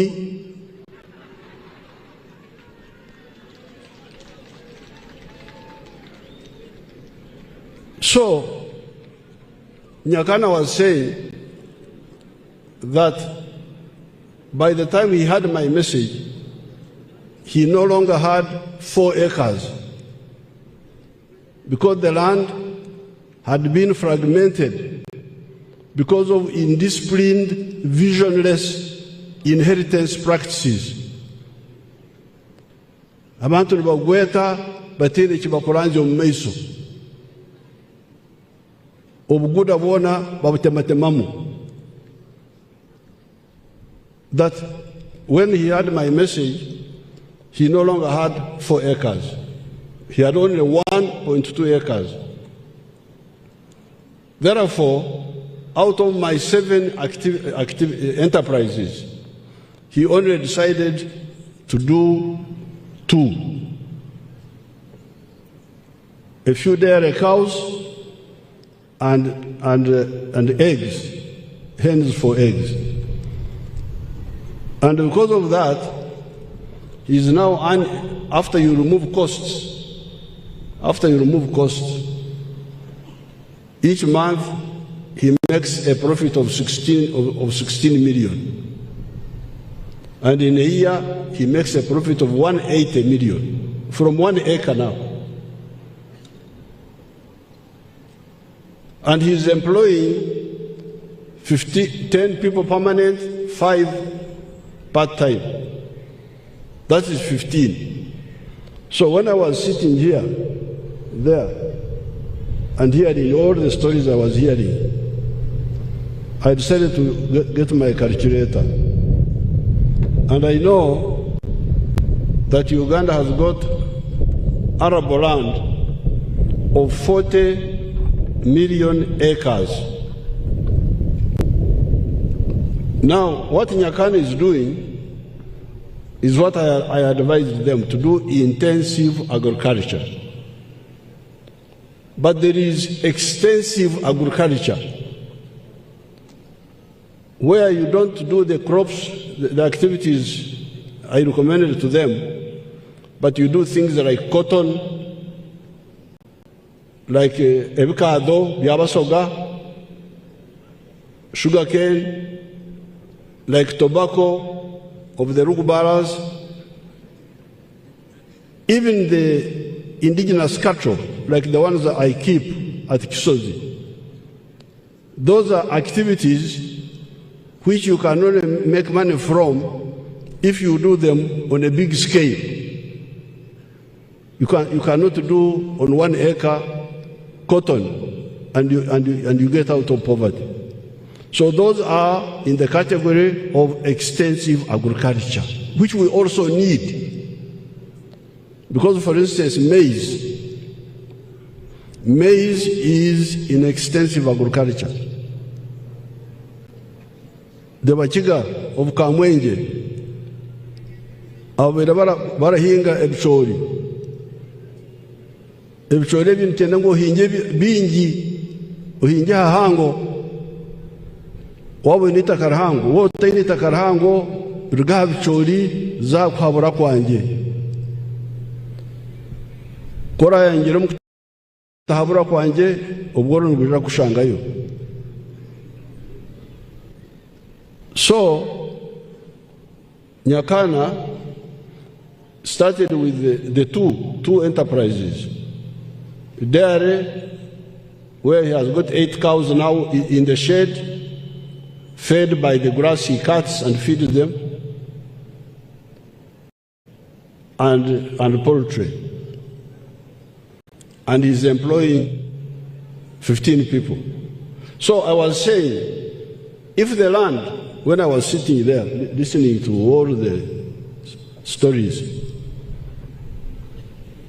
I said, out of the 40 million acres of Uganda, which is arable, what if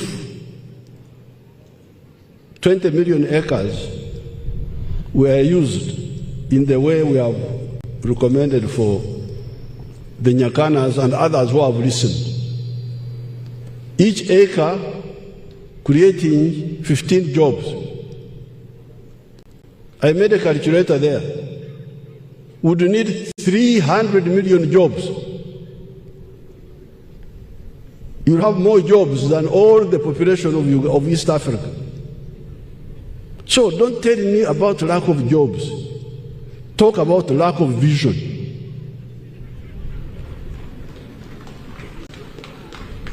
Because the jobs are there. The jobs are there. You can hear from 1 acre, this individual is employing 10 people permanent. So suppose you had people operating using just half of the land area of Uganda, of the Arab land area. You would create so many jobs. Countries which don't have jobs are countries which are poor. Uganda is not poor. The problem here is lack of vision. Nobutahurra. Umuntu necyari kureba akwabara tumukufai. Imba ningamba bagwejegera rebuku. Fine. So this is point number 1. So please stop wasting my time with the job, lack of jobs. The jobs are there. What is lacking is vision. All those children who are going to work for the Arabs, they shouldn't be going there. What are they going to do to work for the Arabs? They should be here. Now, Nyakana is producing the milk and the eggs. But now, he has also gone into making manure. So he has become a manufacturer now. From the cow dung and the matotoro of Nkoko. In our rich language, Amazigenkoko to get Amazigenkoko. To get Amatotoro. So he's making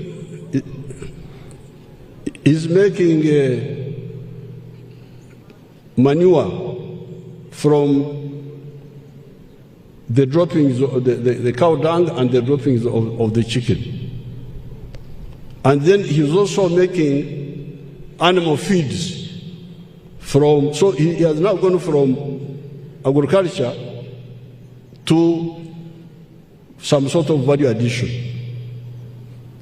So therefore, you, the labor group, I want to meet you. We are talking about Uganda. We are not talking about Belgium. We are not talking about Switzerland. We are talking about Uganda. Uganda on the equator. That's where it is. So I want to meet you. You speak very well, Okero, but you come and get substance to speak about.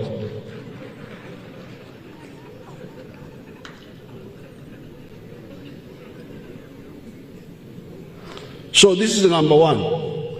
And normally I am polite. I try to talk. I don't want to embarrass people.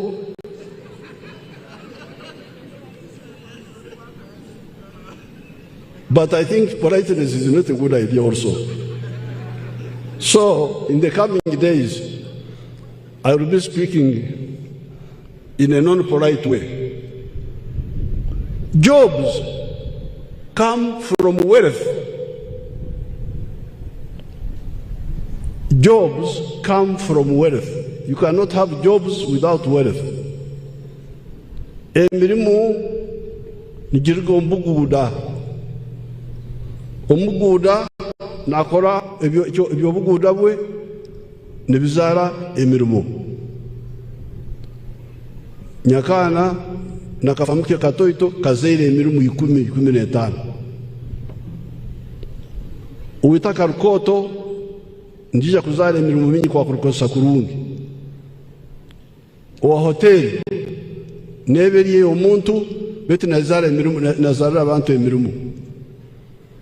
Owikorero ndiba rieri omuntu ninga lya company beti ndizara emirimu.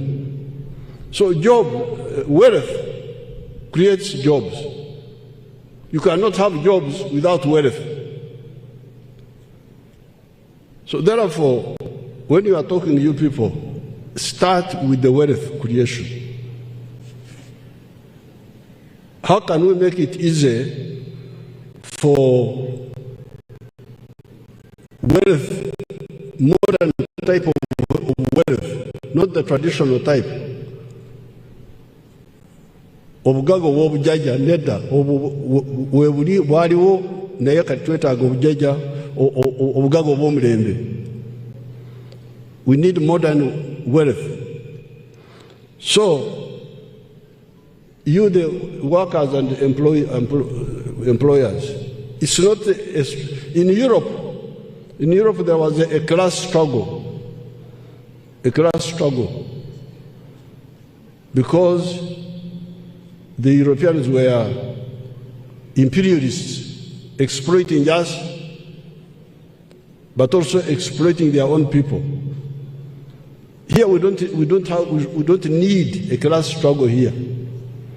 We need a collective struggle to see how to create wealth which creates jobs.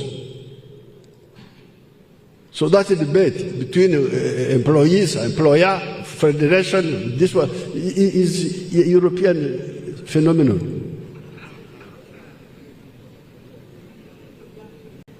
The issue here is to create wealth. Now, for instance, you the workers, because now there's a contradiction in what you are saying. Because you are saying employ more judges, employ more registrars, employ what? That means money now. So where would I get money to extend electricity, to create electricity, which is crucial for the factories to get cheap electricity and be able to be competitive? Because if the manufacturers had cheap electricity, we need to solve, you the labor, you should come and we talk how to solve the problem of transport from Uganda to the coast. How can we have low-cost transport to the ocean? Because with low-cost transport to the ocean and with low cost of electricity, then the business people will come in, they will make profit, and you, the workers, will now have reason to say, you are making profit, give us more money. But now, you are like suicidal, all of you. You are engaged in a suicidal war. This so-called manufacturer, because of the confusion among the political elite, because they waste my time. I try to do this, they block it. Try to do this, they block it. I'm always polite sometimes, but there is a limit to politeness. Instead of putting money to solve the problem of the railway, we need a railway to the ocean, a cheap railway. Now we are begging the Chinese, begging I don't know who. Why do we beg? We can build it ourselves if we are disciplined. And we don't squander money, wages, salaries, allowance, benchmarking, what?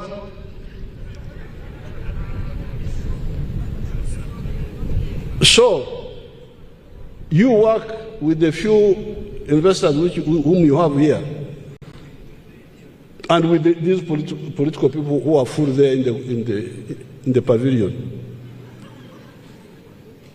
to solve the problem of cheap transport to the ocean. Number one. Number two, electricity. Electricity, we are doing well. We have got surplus electricity now, but it was distorted by your corrupt people. On Bujagari, behind my back, they went and make an agreement with Bujagari to bring what they call private capital with very expensive terms. So that was what is distorting our tariffs, our electricity prices. Otherwise, they will be low now. So let's struggle to have low cost of electricity, low cost of transport. I think these are the two. Now, low cost of money. We should put more money in UDB. More money in UDB. So that UDB can lend money to the manufacturers cheaply. Not from the not like the commercial banks. The commercial banks are for traders to go to America and get dead people's clothes and bring them here and sell them to us. So please, this is the second point. The first point, if you want more jobs, listen to the NRM guideline on the monetization, on the full involvement of agriculture into the money economy. All the homesteads in the rural areas should be involved in the money economy through intensive agriculture, and others through extensive agriculture. Then on the side of the factories, let's solve the input costs, the cost factors. Then we can demand, once we know that these people are making profit, good profit, because you can calculate it yourself. You can calculate it. You don't have to, for the employer to calculate for you. You can calculate it. How much does the electricity cost? How much does water? How much does this? So how much profit is he making? If you are making so much profit, then you can give us. So we need an organic approach to this problem, not just copying. The problem here, you are quoting the international law. This problem here is not law. The problem here is reality. What is on the ground? You can make a law. You say the laws are there, but if the factories are not there, what are you going to do? What will the law regulate? Now, on the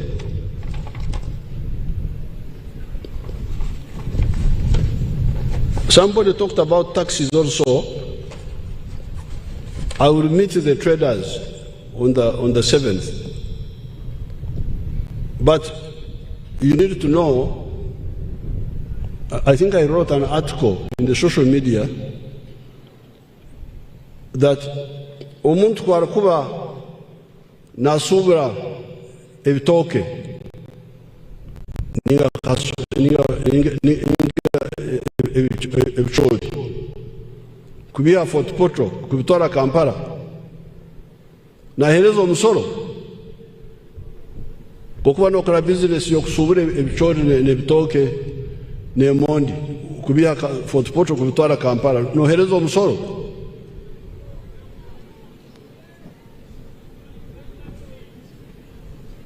Hariho omusoro awo, omusoro gwa kikaki.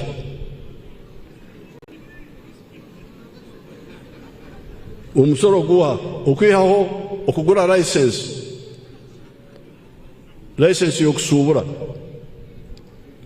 Nosanga local government zanyu nizibeho empoza inyo yinta kwikiriza ejo nkajanga kara tinkugonza mpoza ebintu ebyo omuntu nasubura ebyomere. So there is no central government tax other than the license fee. Somebody buying produce from here to Kampala or to anywhere, there is no tax. There is no tax on export. If I'm exporting products, I don't pay tax. There used to be a tax on coffee. We abolished it.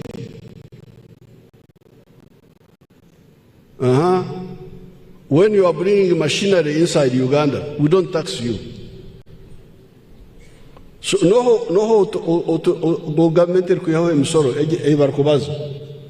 are the ones who are taxed? It is the people who are importing consumer goods from outside, mainly.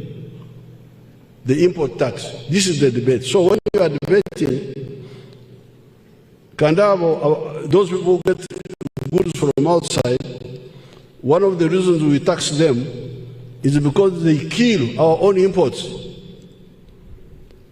The shelter I'm putting on, nyoti tinchajwale ibikurgaheru, esati zikurgaheru, nkazangera kimu. Esati yangenu Uganda, 80%, 90%, in fact, it must be like 80% Uganda. Pamba ya hanu, 100% actually. Ejo sati nyoye injweli.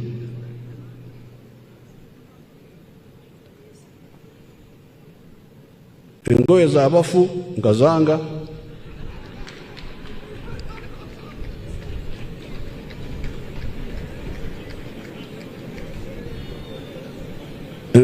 Engoye za heru, nkazanga. Nyonde mere hanu. Njasukeze empare yonka tingatungire ya hanu.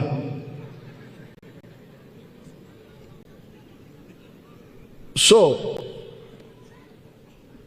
when we tax the textiles, imported textiles, we are protecting our own textiles here. Like the shirt I am putting on, which is 100% Ugandan. So let us debate that. Let's not mix up. Which taxes are you talking about? It is only, mainly, on the imports of consumer products. Not machinery, not raw materials, but consumer items. You, the workers in the factories, you should be the ones defending this one. If the labor leaders are representing the factories.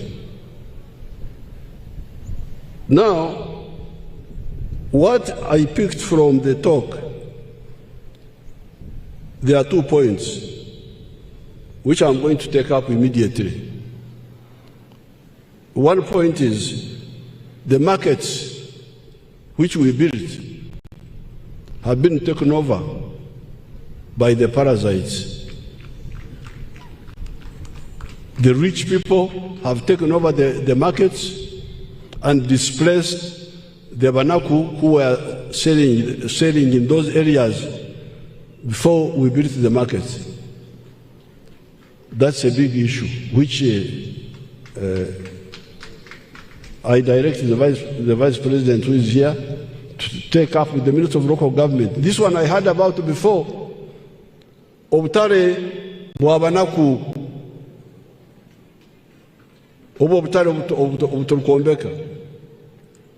So this one definitely we shall take it up and investigate it, and we are going to chase those corrupt people who misuse their positions to oppress small people.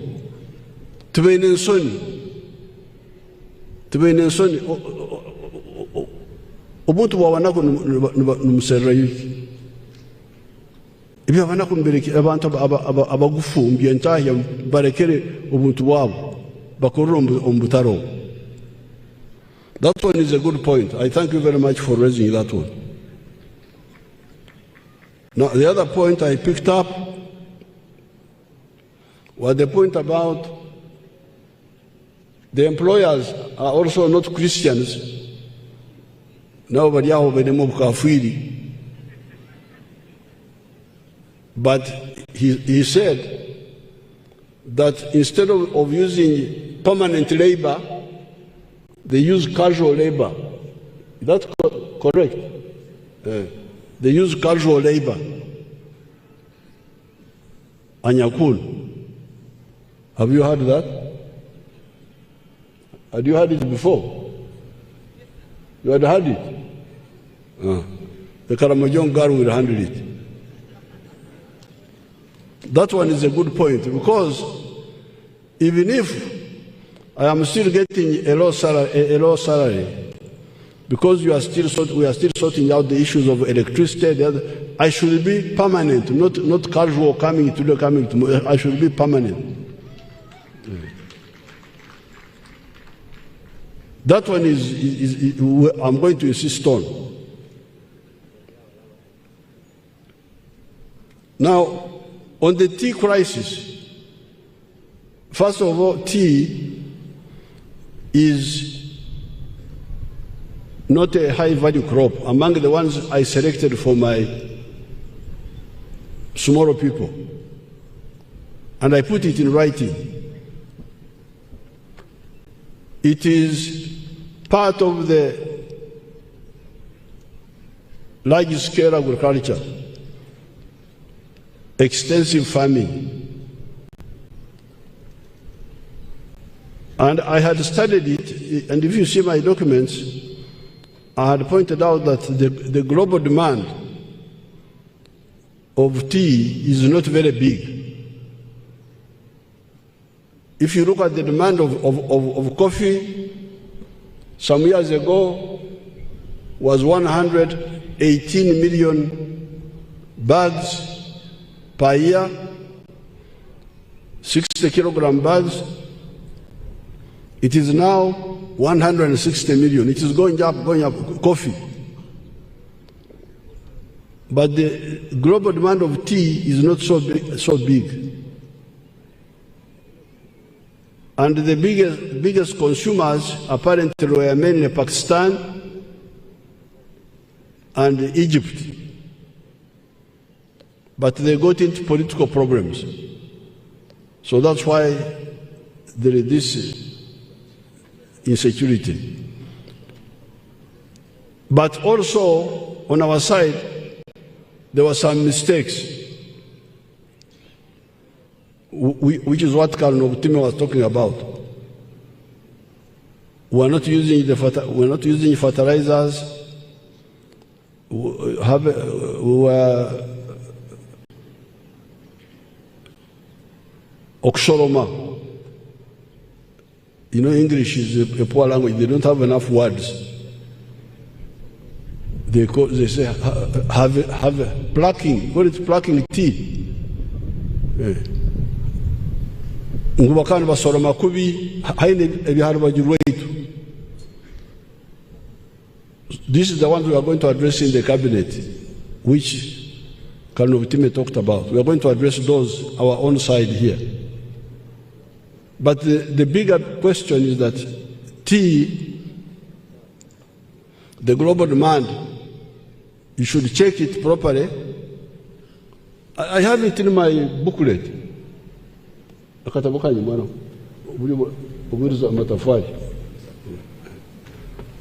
put all this in writing. I say, please, the global demand of this one is this much, the global is this much. The global demand of tea is not so big. Not like coffee, not like milk, not like fish. That's why I recommended the seven enterprises in writing. Biti nyebi kubaza ni bafo. Tubukufo. Oguna abaza buriyom. And minyingi itkuruzo bushera. Many tongues spoil the broth. Huh? Let me see.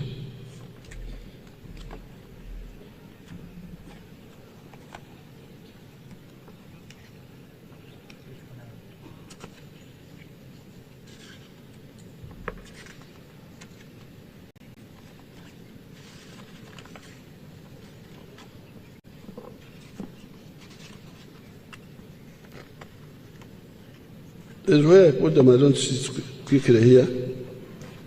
I'm trying to get to the. Bring the other one. Kareka mwisho.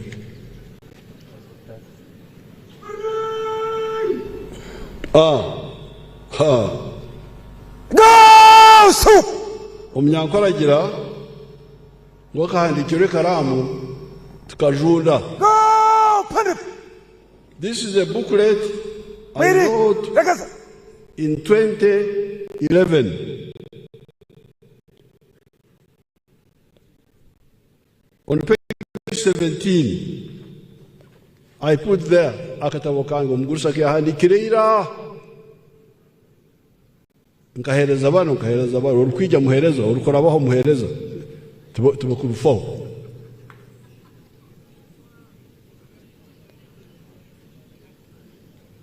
coffee global demand 8 million metric tons coffee, and the value $324 billion. This was 2011. Tea, chai,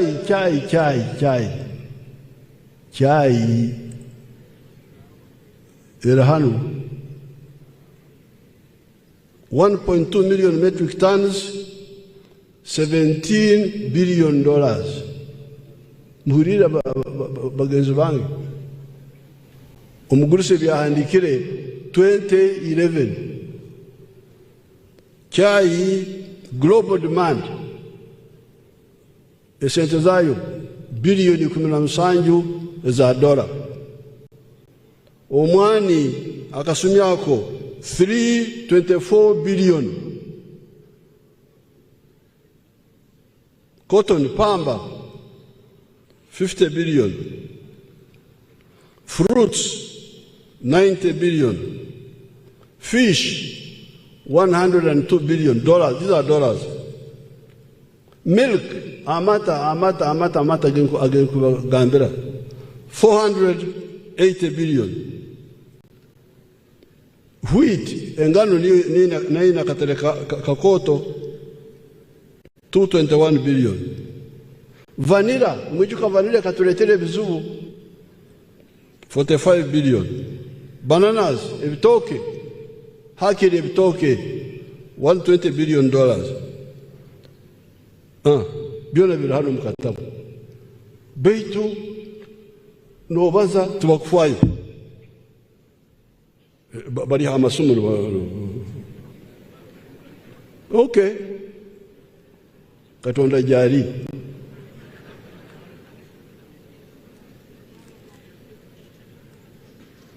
Now finally, I'm looking forward to meeting the labor leaders.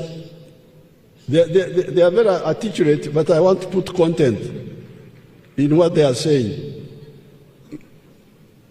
I want to help them know what to say.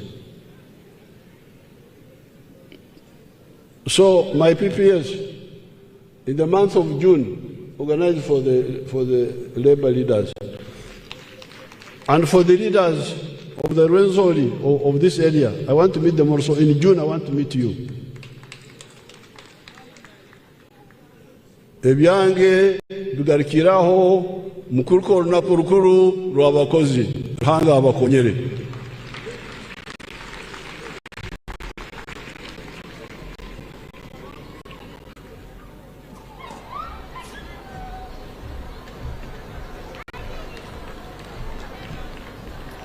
Thank you so much, Your Excellency, for the wise counsel and visionary leadership that you have always shared with us without reservation, without getting tired. We are so grateful as people of Toro that you have even given us an opportunity to meet you on the sidelines so that we can be able to articulate our issues and concerns. And also the workers must be extremely happy that they are going to meet you privately so that they are able to talk about their concerns. Your Excellency, before I invite the chieftaincy of Meadows, let me recognize a few people here. Honorable Crispus Chionga is here with us. The members of the Central Executive Committee of the NRM Party have all attended.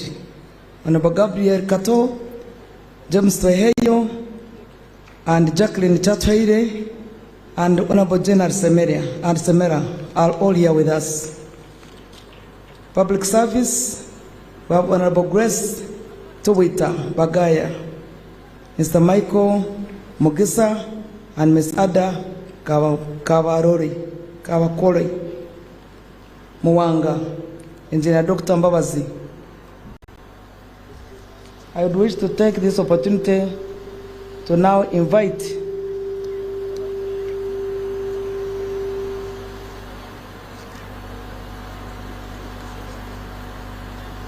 Major General Igumba George, the Master of Ceremonies for the Chancellor of Awards. Major General Igumba George, the floor is yours.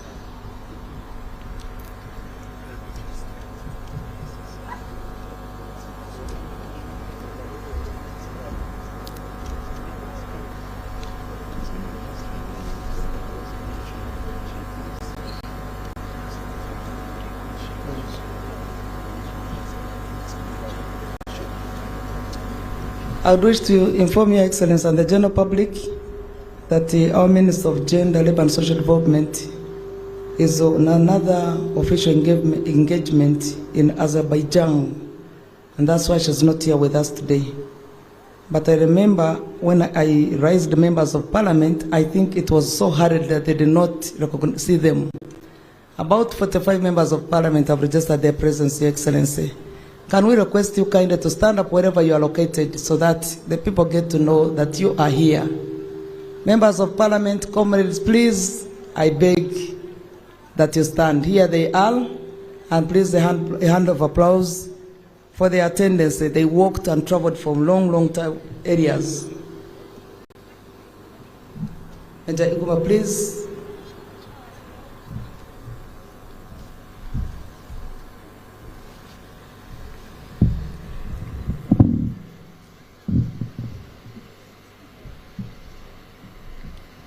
Your Excellency, the President of the Republic of Uganda and Commander-in-Chief of the Uganda People's Defense Forces, High Excellency, the Vice President of the Republic of Uganda, the Vice Chairman of the National Resistance Movement, the Right Honorable Deputy Speaker of the Parliament of the Republic of Uganda, Honorable Ministers and Ministers of State, here present, their excellencies and the ambassadors and high commissioners accredited to Uganda here present, honorable members of parliament here present, Prime Minister of the Kingdom of Toro,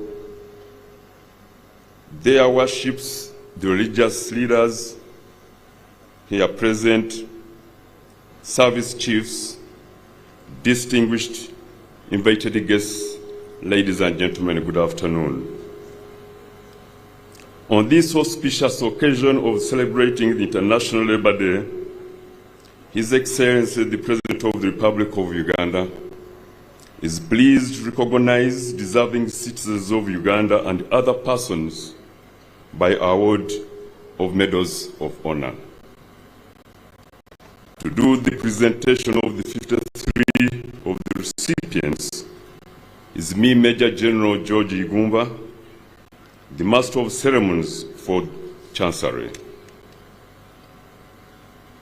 Now, therefore, in accordance with Section 3, Part 2 of the National Honours and Awards Act 2001, as amended, His Excellency, the President of the Republic of Uganda, has approved the award of medals to 53 persons, among whom 11 are female, during this year's International Labour Day celebrations. The medals are in the categories of the Distinguished Order of the Crescent Crane, Second Class Grand Officer, the Exemplary Service Order, Second Class, the Nalubale Medal, the Royal Triangle Medal, the Gallantry Star Medal, the Meritorious Service Medal, the Personal Sacrifice Medal, the Long Service with Good Conduct Gold, 3 years plus medal, and last but not least, the National Independence 60th Diamond Jubilee Anniversary Medal. The names of the 53 awardees were duly considered by the Presidential Awards Committee, comprising of 9 eminent persons, with Honorable Beatrice Wabudaya as the chairperson and Hajat Zamina Malole as the secretary, under the aegis of the Minister for the Presidency, Honorable Mile Babirie Babaranda. Now, the award of the Distinguished Order of the Crested Crane Medal. Pursuant to Section 3.2, Second Schedule, Part 1 of the National Honours and Awards Act 2001, as amended, the honour of the Distinguished Order of the Crested Crane Grand Officer is awarded to a person who distinguishes him or herself in leadership or service in the public or private sectors as a political leader of a local government, an advocate, doctor, engineer, or accountant, a member of a foreign government who contributes to the development of Uganda.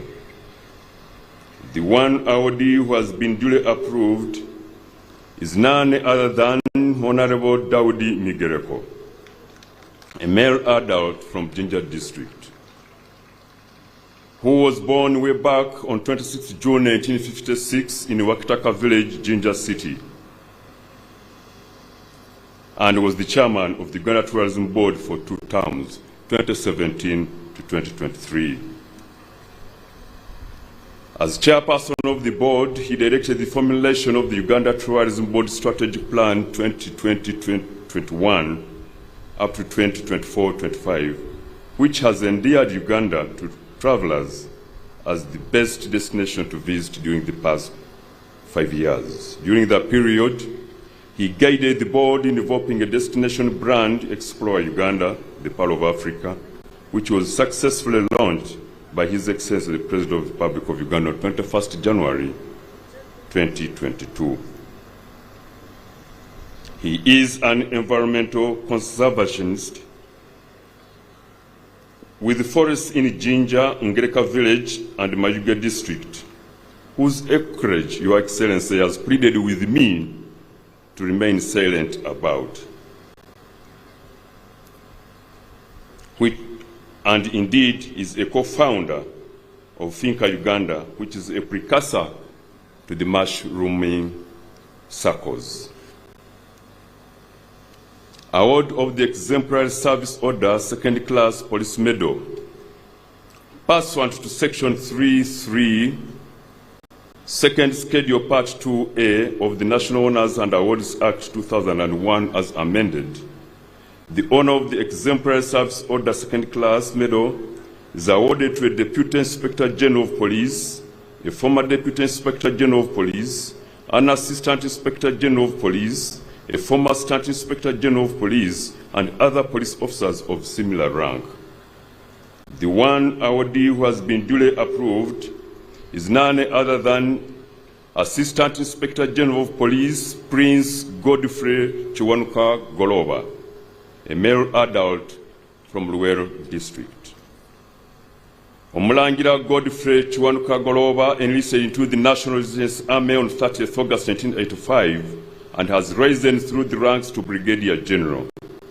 He has undergone several military training courses that include, but not limited to, the following: National Defence College, Karen, Kenya, Border Security Management course in United Kingdom, Next Generation of African Military Leaders course, Grade 2 Command and Staff course at Ghana Armed Forces Command and Staff College, Peacekeeping Operations course at Kofi Annan International Training Center, United Nations Peacekeeping Operations African Forces Commanders course, Turin, Italy. Assistant Inspector General of Police Goloba has held several command and staff appointments and is currently on tour of duty from the Uganda People's Defence Forces to the Uganda Police Force under the docket of training as the Director of Human Resource Development. Next is award of the Nalubale Medal. Pursuant to Section 3.2, Second Schedule Part 1 of the National Honours and Awards Act 2001 as amended, the honour of the Nalubale Medal is awarded to all civilian activists who have contributed towards the political development of Uganda, either through armed struggle or civil disobedience, and otherwise right from colonial times. The 3 awardees who have been duly approved are our own Mrs. Edith N. Ramwaro Uturo, a female adult from Chenjojo District. She is a dedicated administrative cadre with 36 years of sterling working experience, 24 of which at senior management level. She has grown through the ranks from an assistant secretary to the current one of undersecretary in the Public Service of Uganda, an accounting officer, to date, formulating, developing, and managing policy programs. She has ensured proper planning, budgeting, execution, monitoring, and evaluation of the Ministry's approved policies and programs. She has supported policy analysis development, prepared various policy documents, including cabinet memoranda, ensured proper management of the Ministry's human, financial, and material resources at departmental and interdepartmental levels from 2004 to date.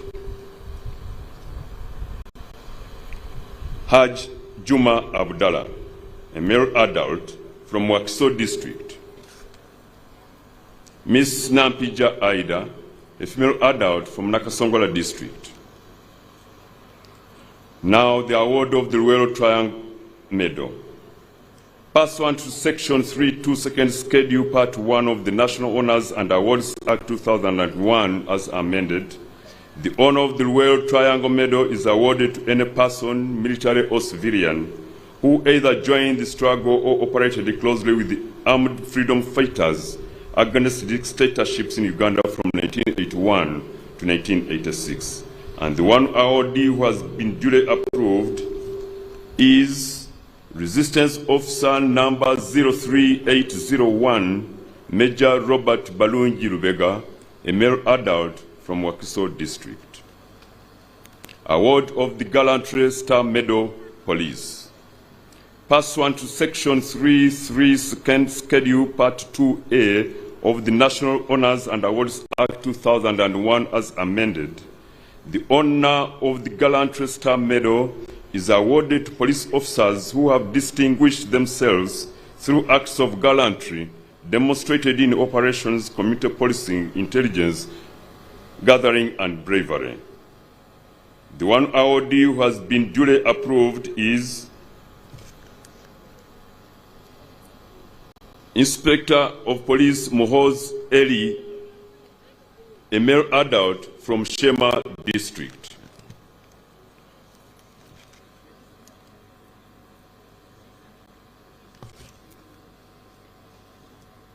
Next is award of the Meritorious Service Medal, Police.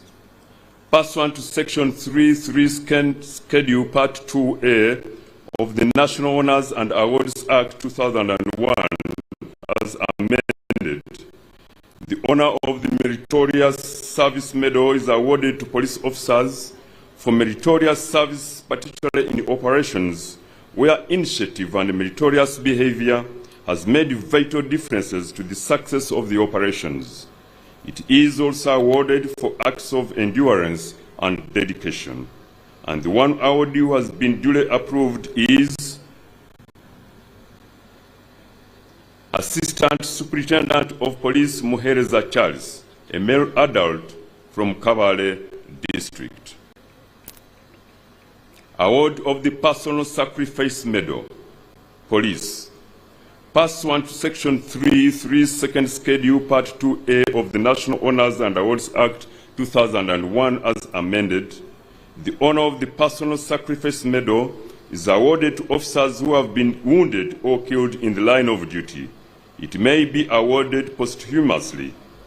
The one awardee who has been duly approved is number 66861, Police Constable Accord Catherine, a female adult from Pade district. Award of the Long Service with Good Conduct Gold 30 Years Plus Police Medal.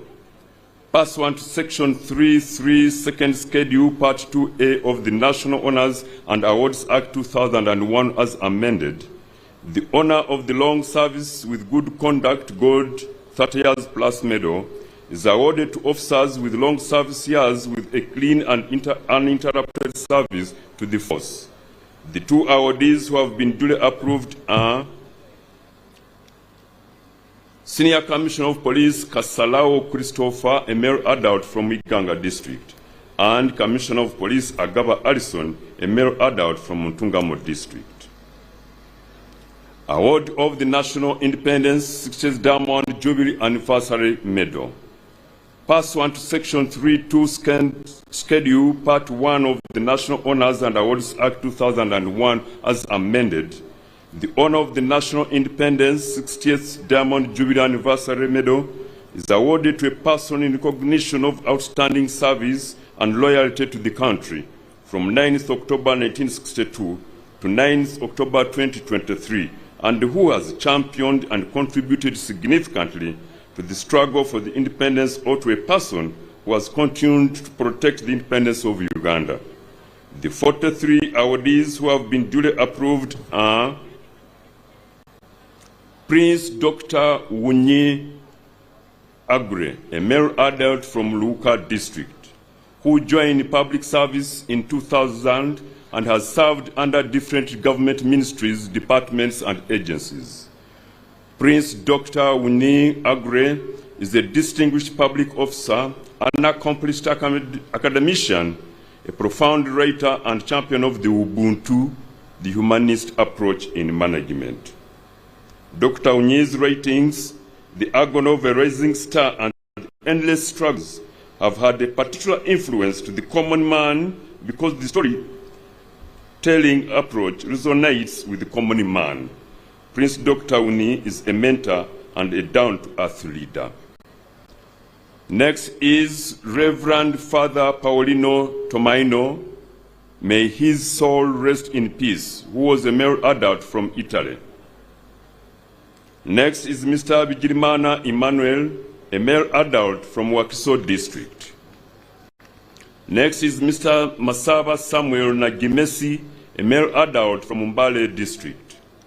Next is Mr. Kaija Richard, a male adult from Kawarore District. Next is Miss Nimwesiga Christine, a female adult from Rwanda District. Miss Katoko Susan, female adult from Dhaka District. Professor Mushenjezi Aaron, a male adult from Mbarara District. Mr. Karokora Mugabi Mike, a male adult from Mbarara District. Miss Chozira Esther, a female adult from Namtumba District. Mr. Hassan Saleh, a male adult from Kampala City. Dr. Mambu Paul, a male adult from Mbale City. Miss Katoko Betty Lizzie, a female adult from Tebo District. Mr. Nkunzi Ngoma Chris Abel, a male adult from Kisoro District. Mr. Okumu Heliot, a male adult from Zombo District. Mr. Kalunji Vincent, a male adult from Wakiso District. Mr. Erima Jackson, a male adult from Busia District. Miss Mukani Miria, a female adult from Kampala District. Mrs. Mukasa Amina Buyinza, a female adult from Luwero District. Dr. Biyinzika Kasolo Ruth Aisha, a female adult from Kampala City. Mr. Isagara Nyakana, a male adult from Kabarore District. Mr. Begumisa George, a male adult from Shenyi District. Mr. Habomugisha Emmanuel, a male adult from Kabale District. Mr. Kalenz Victor, a male adult from Kawarore District. Mr. Sande George Amot, a male adult from Kawarore District. Miss Kwebiha Jenny Rose, a female adult from Kawarore District. Professor Ntambirweki John, may his soul rest in peace, who was a male adult from Barara District. Mr.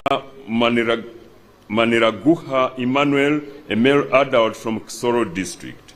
Mr. Magez Eliezer, may his soul rest in peace, who was a male adult from Nyangavu District. Mr. Katagwa Thomas, may his soul rest in peace, who was a male adult from Mayuge District. Mr. Isabire John Richard, a male adult from Jinja City. Mr. Muumza Paul Richard, a male adult from Mbarara District. Ms. Nyacho Patricia Iga, Assistant Commissioner of Accounts, a female adult from Toro District. Mr. Muyanja Paul, Assistant Commissioner, Internal Audit, a male adult from Kampala City. Mr. Mutege Kibyarukanga Eli, retired senior a male adult from Masindi District. Mr. Fala Anyaku Wilfred, Principal Officer Grade 1, a male adult from Arua City. Ms. Achen Milian, Principal Officer 2, a female adult from Dokolo District. Ms. Ajarova Lili, a female adult from Nebi District. Mr. Obong Okelo Tom, a male adult from Kwanya District. Dr. Barirega Akankwasa, a male adult from Kanungu District. Mr. Manda Samuel John, a male adult from Bujiri District. And last but not least on my list, Your Excellency, is none other than Dr. Sims James, a male adult from Chegegwa District. Your Excellency, that marks the end of my submission. I thank you for your attention and indeed patience for God and my country.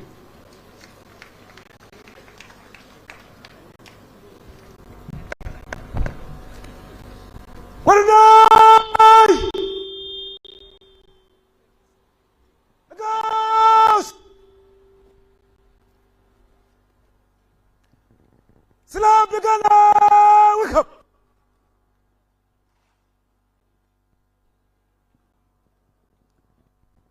Salam, your eyes! Ashmato!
buyahereza abantu kwatina no kwiyongera kuhinga hamwe no kubasa kusharura cyangwa bakabasa kwegitira mu kusharura sente yaje kureberaho icyo mwambinya kana oyine bintu bindi hebi ariyo nayikorera akabasa kuyamu sente kandi ubu arikozesa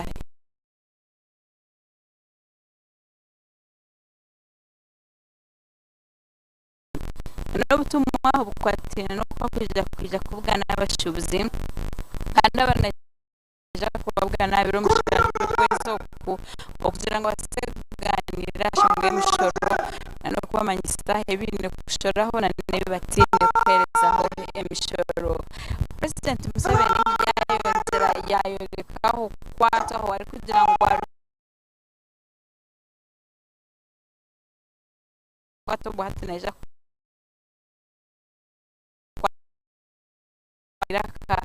kwena ngo abantu babase kushenga bintu byona hebya kugena nashomesa ari kugira ngo kwaguma nashomesa abantu babura kumwe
Mheshimiwa Rais, huo ndio mwisho wa gwaride.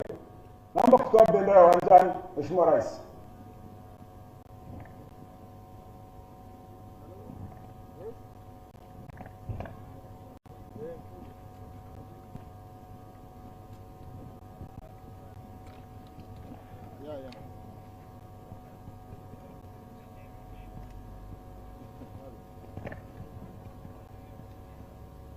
Kunywa bendera! Toa bendera uwanjani! Salamu ya bendera!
I hope you can see how fast the colors are being matched out.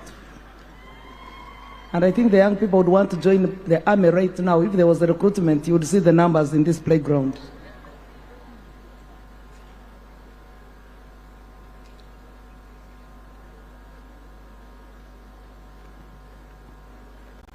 Everything is done in rocket speed.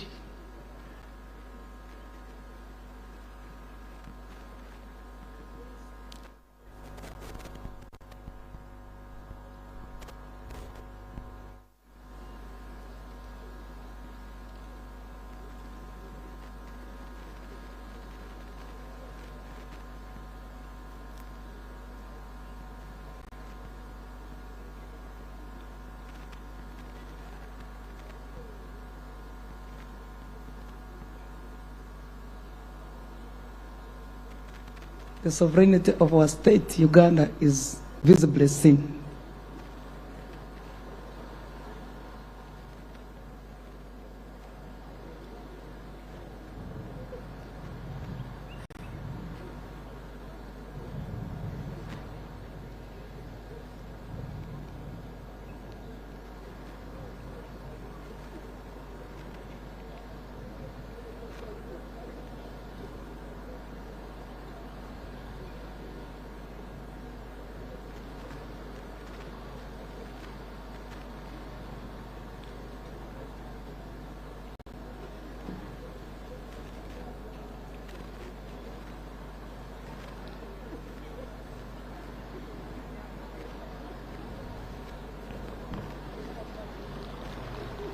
In order and on time. A big hand of applause as they march out the other team.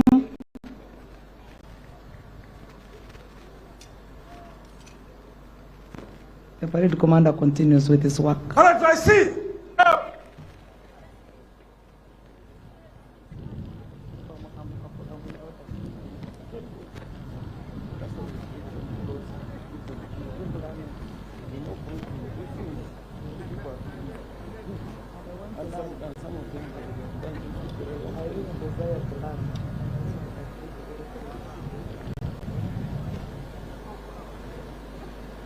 Sir, parade commander, wondo wisha kwaride. Naomba kwenda. Parade commander. Yeah.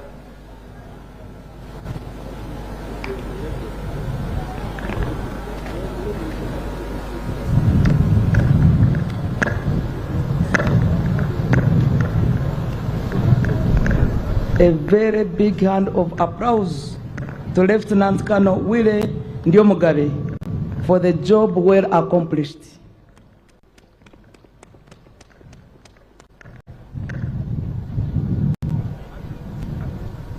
He has now handed over to his 2IC and he's going to move the parade forward as they march off. Thank you for that very good exhibition. We are enjoying.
Sky TV, irakari abantu.